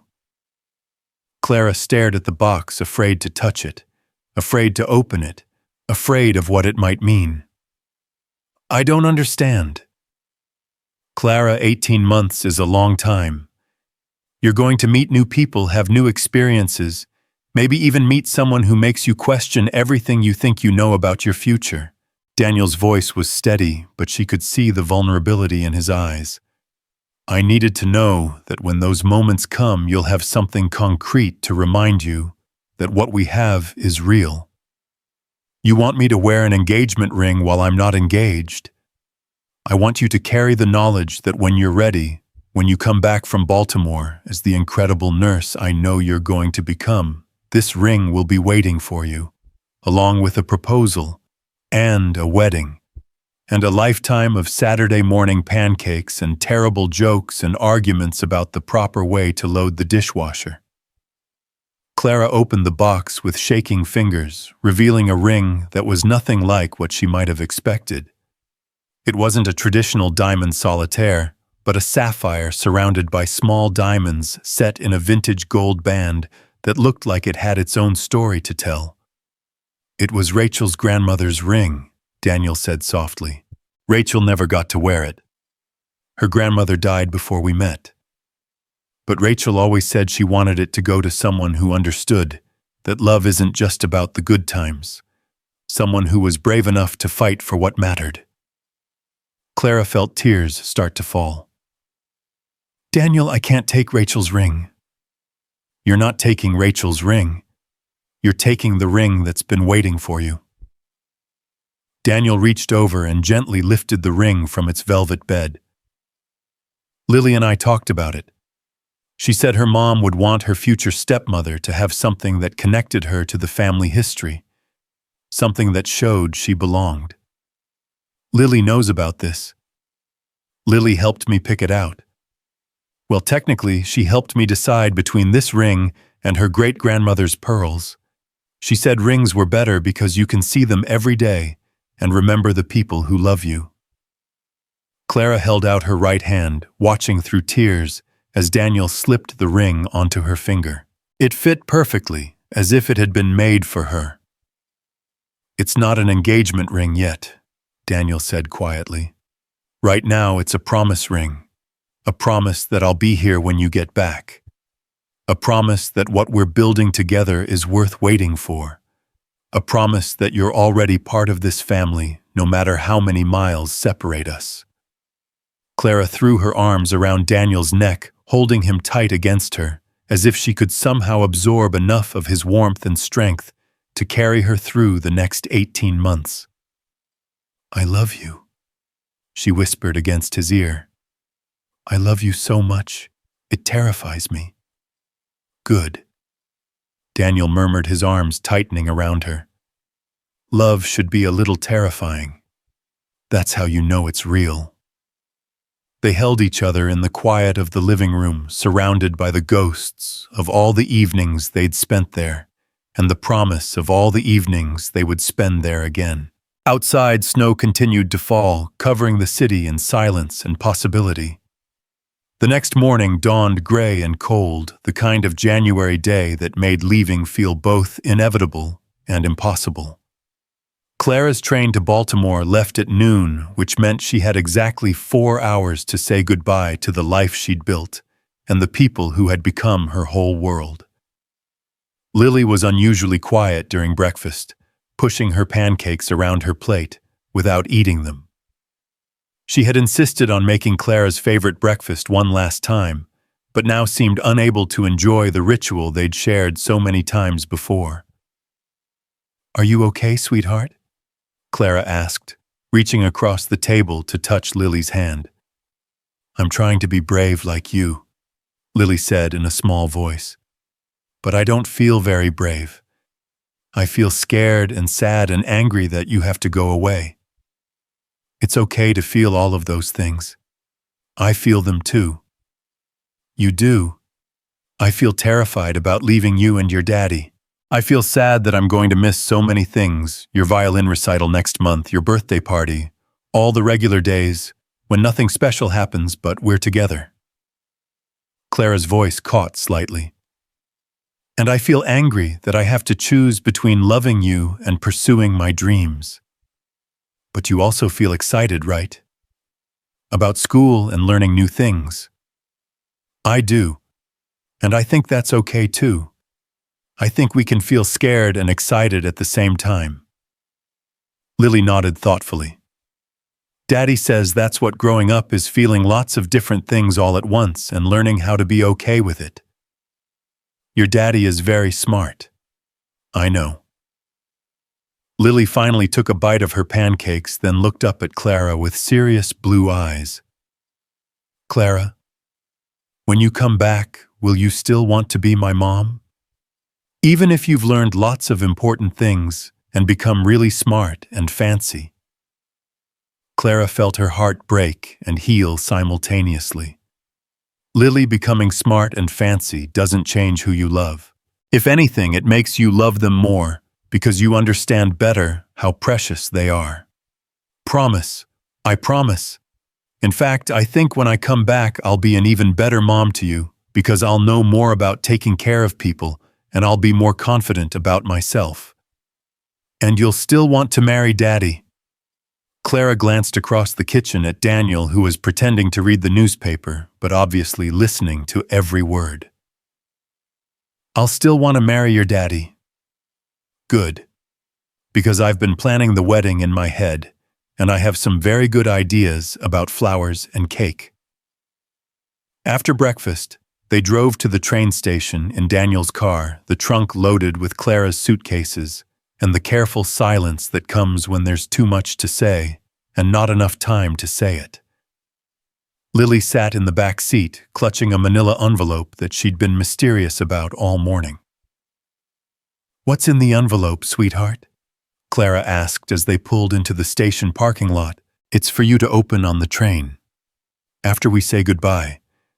It's to help you remember us when you get sad. The train station was bustling with travelers, people saying hello and goodbye, and rushing toward their own futures. Clara felt disconnected from all of it, as if she was watching her life happen to someone else. Daniel carried her bags while Lily held tightly to Clara's hand, chattering nervously about everything and nothing. When they reached the platform, Clara knelt down to Lily's level, taking the little girl's face in her hands. I need you to take care of your daddy while I'm gone. Okay, make sure he eats vegetables and doesn't work too late and remembers to smile. I will. And I need you to take care of yourself. Eat your vegetables and don't study too late and remember to smile. Lily's eyes were bright with unshed tears. And call us every day like you promised. Every single day. And send pictures of your school and your dorm room and anything interesting you see. Lots of pictures. And remember that we love you, even when you're far away. I'll remember. Clara pulled Lily into a fierce hug, breathing in the scent of her strawberry shampoo and trying to memorize the feel of her small arms around her neck. I love you, Lily Blake. You are the most wonderful little girl in the entire world, and I am so proud to be your family. I love you too, Mom. Lily whispered the word so quietly, Clara almost missed it, but the sound hit her like a physical blow. Come home to us. I will. I promise. Daniel was next, and Clara found herself unable to speak as she looked up at him. He was wearing the expression she'd come to know well, the one he wore when he was trying to be strong for Lily's sake but feeling anything but strong inside. This isn't goodbye, he said firmly, pulling her into his arms. This is see you later. See you later, Clara repeated, her voice muffled against his chest. I love you, Clara Martinez. I love your courage and your determination, and your absolute refusal to settle for anything less than your dreams. Daniel's voice was rough with emotion. Go to Baltimore and become the incredible nurse you're meant to be. Learn everything they can teach you, help people, change lives. And when you're ready, come home and help us finish building this family. I love you too, Clara whispered. Take care of our daughter. Our daughter, Daniel repeated as if testing how the words sounded. I like that. The train's whistle blew, signaling that it was time to board. Clara kissed Daniel one last time, soft and sweet and full of promises, then picked up her carry-on bag and walked toward the train car, forcing herself not to look back until she was safely on board. From her window seat, she could see Daniel and Lily standing on the platform, holding hands and waving. Lily had climbed onto a bench, so Clara could see her better, and she was holding up a sign that said, "We love you," in her careful third-grade handwriting. Clara pressed her palm against the window and watched them until the train pulled away and they disappeared from view. Only then did she open Lily's envelope. Inside was a collection of drawings, new family pictures that showed 4 people holding hands. But in these pictures, one of the figures was clearly in a different place, wearing what looked like a graduation cap. At the bottom of each drawing, Lily had written messages in her neat script. Clara at school, learning to be the best nurse ever. Our family, even when we're not all together. Clara coming home after she's learned everything. Our wedding day, I get to be the flower girl. The last drawing showed all 4 of them standing in front of the brownstone, but this time there were 5 figures. Clara had a baby in her arms, and everyone was smiling. Our family when it's complete, Lily had written at the bottom. Clara held the drawings against her chest and cried for everything she was leaving behind and everything she was moving toward. The ring on her finger caught the light streaming through the train window, a constant reminder of the promises that waited for her at the end of this journey. The months in Baltimore passed in a blur of intensive study, clinical rotations, and the particular exhaustion that comes from pursuing something you want desperately. Clara threw herself into her studies with the single-minded focus of someone who had too much to prove and too much to lose. She made friends with her classmates, but always held part of herself back, aware that this was temporary, that her real life was waiting for her 4 hours north. She called Daniel and Lily every night without fail, sometimes talking for hours about everything and nothing. She sent pictures of her dormitory, her classroom, the hospital where she did her clinical work. She learned about pediatric care and emergency medicine, and the delicate art of helping people heal not just their bodies, but their spirits. Daniel sent her flowers every Friday, not roses or anything too romantic, but daisies and sunflowers and other cheerful blooms that reminded her of the garden behind his brownstone. Lily sent her a constant stream of artwork and school assignments, and detailed reports about her father's emotional well-being. Daddy smiled 4 times today, and only sighed twice, which I think is pretty good. There were difficult nights when Clara lay in her narrow dormitory bed and wondered if she was making the biggest mistake of her life. There were times when she was so lonely, she considered dropping out and going home early. There were moments when she met someone who made her remember that she was young and unattached and free to make different choices. But every time doubt crept in, she would look at the ring on her finger and remember Daniel's words about promises and coming home. She would read Lily's latest letter or drawing and remember why she was doing this, not to escape from love, but to make herself worthy of it. Spring arrived in Baltimore, with cherry blossoms and longer days, and the growing sense that Clara was becoming the person she'd always been meant to be. Her grades were exceptional, her clinical reviews glowing, and her professors had begun talking about opportunities for specialized training that could lead to positions at prestigious hospitals. It was during one of these conversations, a meeting with the head of pediatric nursing, about a potential fellowship, that Clara realized something had shifted inside her. 6 months ago, the opportunity being offered would have seemed like a dream come true. Now it felt like a detour from her real destination. "It's a 2-year commitment, Doctor," Harrison was saying, "but it would position you for a department head role by the time you're 30. You'd be working with some of the most challenging cases in pediatric oncology." "It sounds incredible," Clara said politely, "but I need to think about it." "Of course, take your time. The position doesn't start until fall anyway." Clara left the meeting and walked across campus to her favorite bench by the library, the ring on her finger catching the afternoon sunlight. She pulled out her phone and called Daniel, needing to hear his voice as she processed what had just happened. "How did the meeting go?" he asked after they'd exchanged their usual greetings. "They offered me a fellowship, pediatric oncology. 2 years with a guaranteed position afterward." There was a long pause on the other end of the line. "That's incredible, Clara. Congratulations. You don't sound like you think it's incredible." "I think it's an amazing opportunity. I also think I know what you're going to tell them."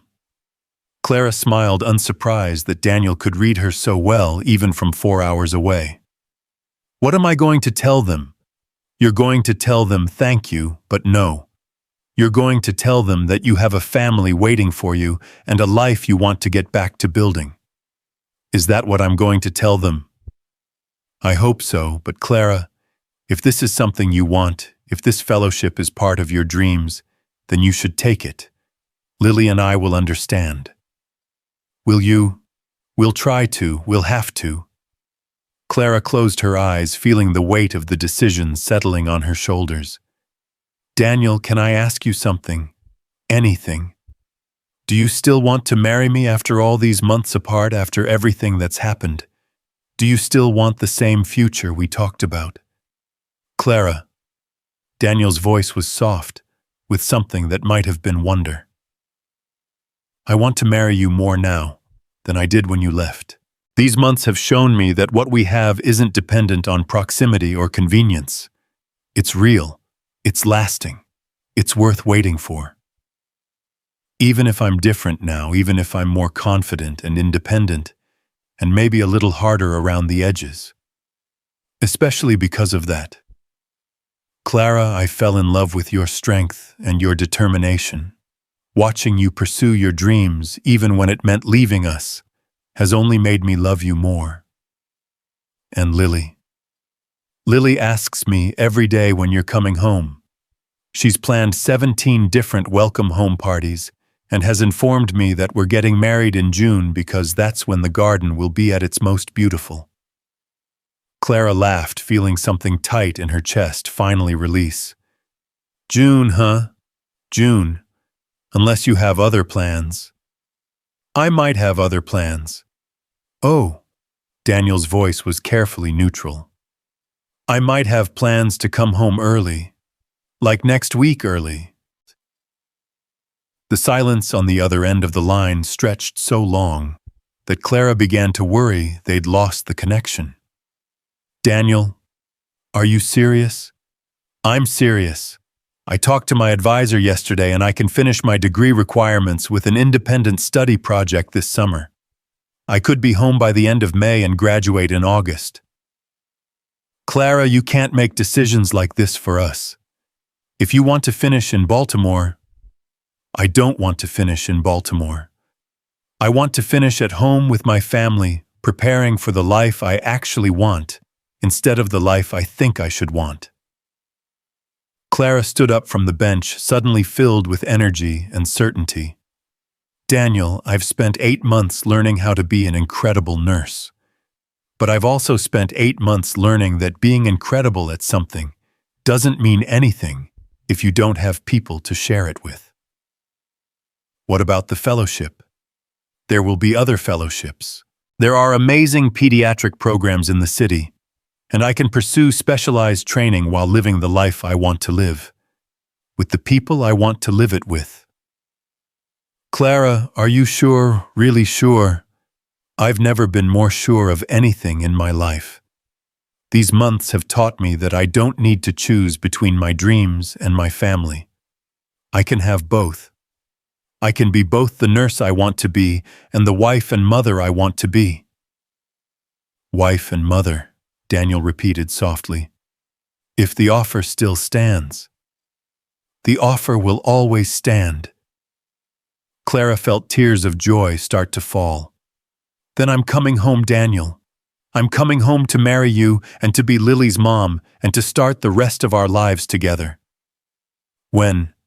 "My last exam is next Friday. I could be on a train Saturday morning. We'll be there to pick you up. You don't even know what time. We'll be there all day if we have to. Clara, we've been waiting 18 months. We can wait all day.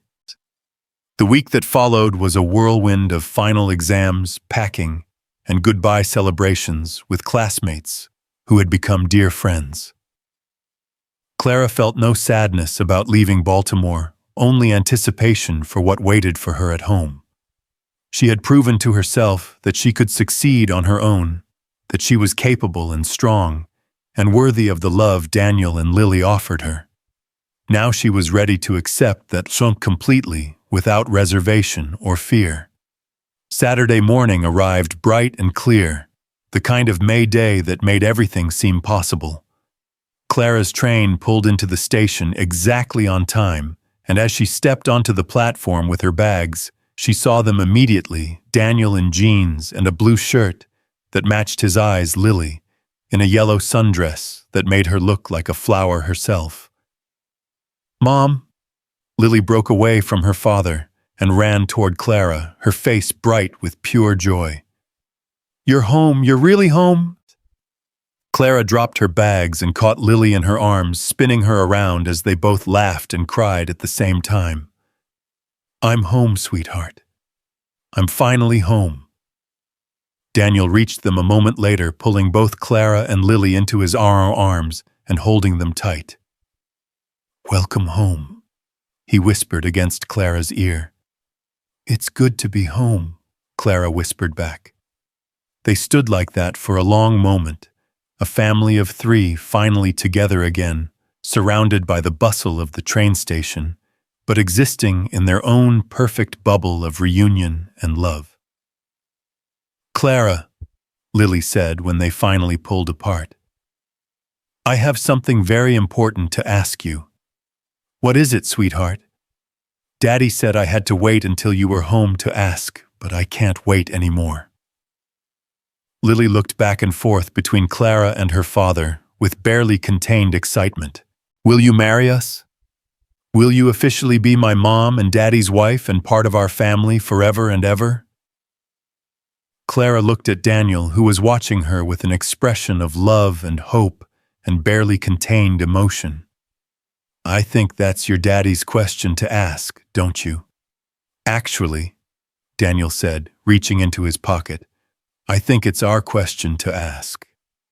He pulled out the same small velvet box he'd given Clara 18 months ago, but when he opened it, the ring inside was different still, the same sapphire and diamonds, but now accompanied by a matching wedding band that sparkled in the station's fluorescent lights. "Clara Martinez!" Daniel said, dropping to one knee right there on the train platform. "Will you marry me? Will you be my wife and Lily's mother and the missing piece that makes our family complete?" Clara looked down at this man who had saved her life in every way that mattered, then at the little girl who was bouncing on her toes with excitement, then at the ring that represented not just a promise of marriage, but a promise of home and belonging and love that would last a lifetime. "Yes," she said, her voice strong and clear and full of joy. "Yes, I'll marry you, both of you." Daniel slipped the ring onto her finger, her left hand this time, and stood to kiss her as Lily cheered and clapped, and several nearby strangers began to applaud. It was chaos and perfect, and exactly the kind of proposal Clara never could have imagined, but wouldn't change for anything. "When?" Lily demanded, as they finally made their way toward the parking garage. "When can we get married? Can we do it tomorrow? Can we do it in the garden? Can I wear a pink dress?" "Slow down, sweetheart," Daniel laughed. "We have to plan these things." "June," Clara said suddenly. "Let's get married in June in the garden with pink dresses and all the flowers and everyone we love." "June is only 3 weeks away," Daniel pointed out. "Then we better get planning," Clara said, feeling giddy with happiness and possibility. And they did plan, throwing themselves into wedding preparations with the enthusiasm of people who had waited long enough for their happy ending. Clara finished her degree requirements with an independent study project on pediatric care in underserved communities, while also helping Lily pick out flowers and tasting cake samples and learning the intricate politics of seating charts. 3 weeks later, on a perfect June afternoon, Clara walked down the aisle, created by garden paths in the backyard of what was now officially her home. She wore a simple white dress that Lily had helped her choose and carried a bouquet of daisies from the garden that Rachel had planted years before. Daniel waited for her at the altar they'd created beneath the old oak tree, wearing a navy suit and the expression of a man who couldn't quite believe his good fortune. Lily stood beside him in the pink dress she'd dreamed of, holding a basket of flower petals and beaming with the satisfaction of someone whose careful plans were finally coming to fruition. The ceremony was small, just Sarah Chen and a few close friends, Daniel's parents who had flown in from California, and a handful of colleagues who had become family over the months of planning. But it felt perfect, intimate, and meaningful, and exactly right for the family they had become. "Dearly beloved," the minister began, "we are gathered here today to celebrate the marriage of Daniel and Clara, and to witness the creation of a family built on love choice and the beautiful courage to keep believing in happy endings." Clara looked out at the small gathering of people who had supported them through everything. Then at Lily, who was practically vibrating with excitement, then finally at Daniel, who was watching her with an expression of wonder and love that made her heart feel like it might burst with happiness. "Daniel," the minister continued, "do you take Clara to be your wife to love and cherish and support as she continues to grow into the remarkable woman she's becoming?" "I do," Daniel said, his voice strong and certain. "I have from the moment I met her." "And Clara, do you take Daniel to be your husband, to love and support and build a life with in all the adventures that lie ahead?" "I do," Clara said, her eyes never leaving Daniel's face. "Always." "And now," the minister said with a smile, "I believe someone else has something to say." Lily stepped forward, importantly, pulling a folded piece of paper from her dress pocket. "I wrote my own vows," she announced to the gathered guests. "Clara, do you promise to be my mom forever and ever, even when I'm a teenager and probably really annoying?" "I promise," Clara said, kneeling down to Lily's level. "And do you promise to help me with my homework and teach me how to cook and tell me stories about when you were little?" "I promise all of that." "And do you promise to love Daddy and take care of him and make sure he doesn't get sad and lonely anymore?" Clara felt tears start to fall. "I promise to love your daddy with my whole heart for the rest of my life." "Good," Lily beamed at her. "Then I pronounce you my mom and Daddy's wife and the best family in the whole world." The minister laughed along with the rest of the guests. "By the power vested in me by the state and by the wisdom of Miss Lily Blake, I now pronounce you husband and wife. Daniel, you may kiss your bride." Daniel pulled Clara to her feet and kissed her softly, sweetly, with the promise of a lifetime of kisses to come. When they broke apart, Lily threw her flower petals into the air with wild abandon, and the small gathering erupted in cheers and applause. As the afternoon wore on, Clara found herself standing at the edge of the garden, watching Daniel and Lily dance to music playing from a small speaker, both of them laughing, as Lily tried to lead, and Daniel pretended to let her. The sight filled her with such overwhelming love and gratitude that she had to take a moment to just breathe and marvel at how completely her life had changed. No regrets. Sarah Chen appeared beside her holding 2 glasses of champagne. "None," Clara said without hesitation, accepting the glass gratefully. "Not a single one. Even about Baltimore, about the opportunities you might have had." Clara watched Daniel sweep Lily up in his arms and spin her around while she giggled with delight. Sarah, I spent 18 months in Baltimore learning how to be an incredible nurse. But I think the most important thing I learned was that success isn't about the prestige of where you work or how impressive your job title is. It's about using your skills to make a difference in the lives of people you care about. And you can do that here. I can do that anywhere. But here I can do it while being part of the family I've always dreamed of having. Clara smiled, feeling the absolute certainty of someone who had finally found their place in the world. Besides, I've already been offered a position in the pediatric unit at Children's Hospital.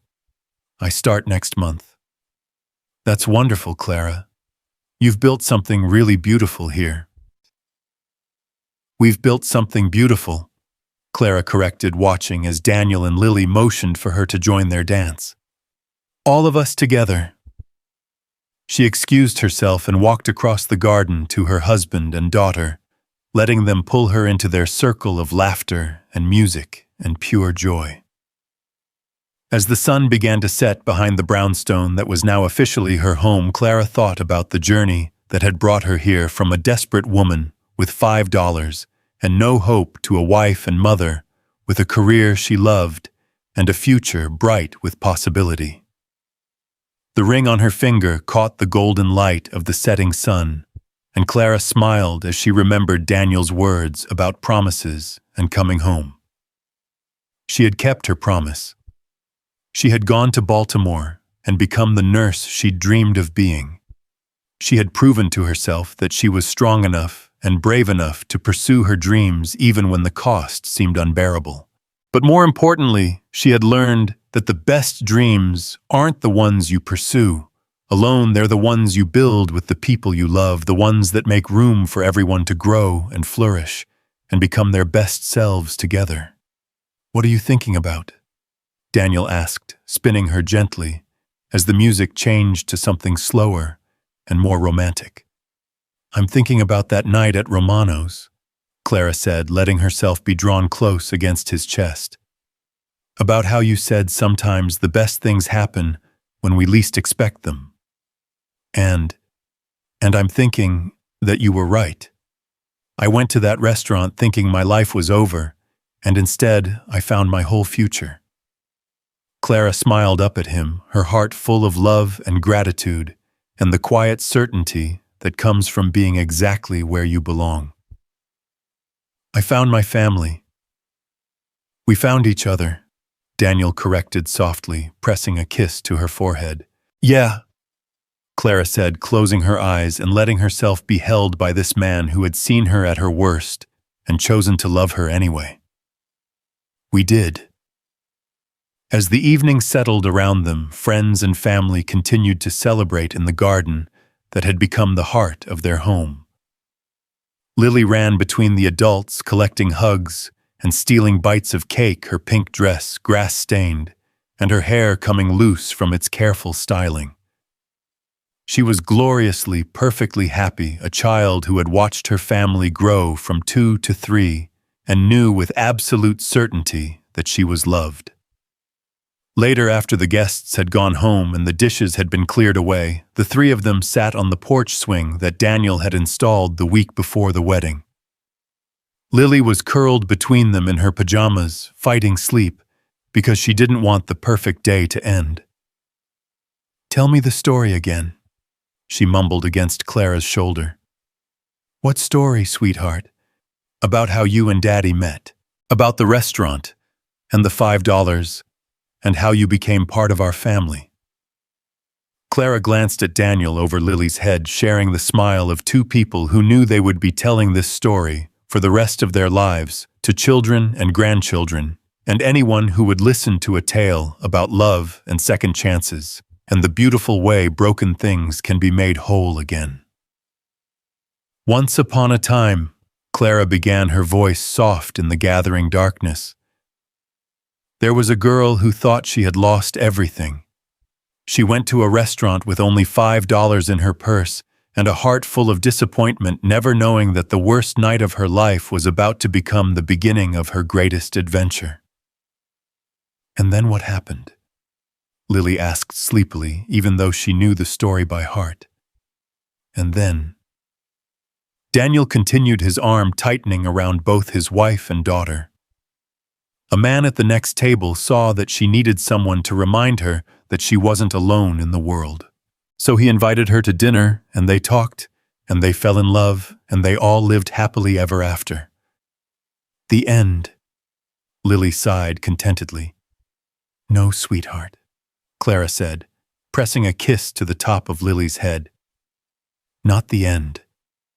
The beginning. And as the stars appeared one by one in the darkening sky above their home, Clara knew with absolute certainty that she was right. This wasn't an ending, it was the start of everything they had dreamed of building together. A family, a future, a love story that would last a lifetime. The $5 bill was long gone, spent on subway fare and forgotten in the rush of everything that followed.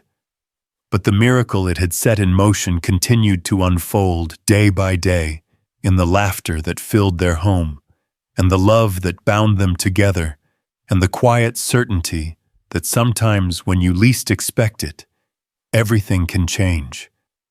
And sometimes, if you're very lucky, it changes for the better.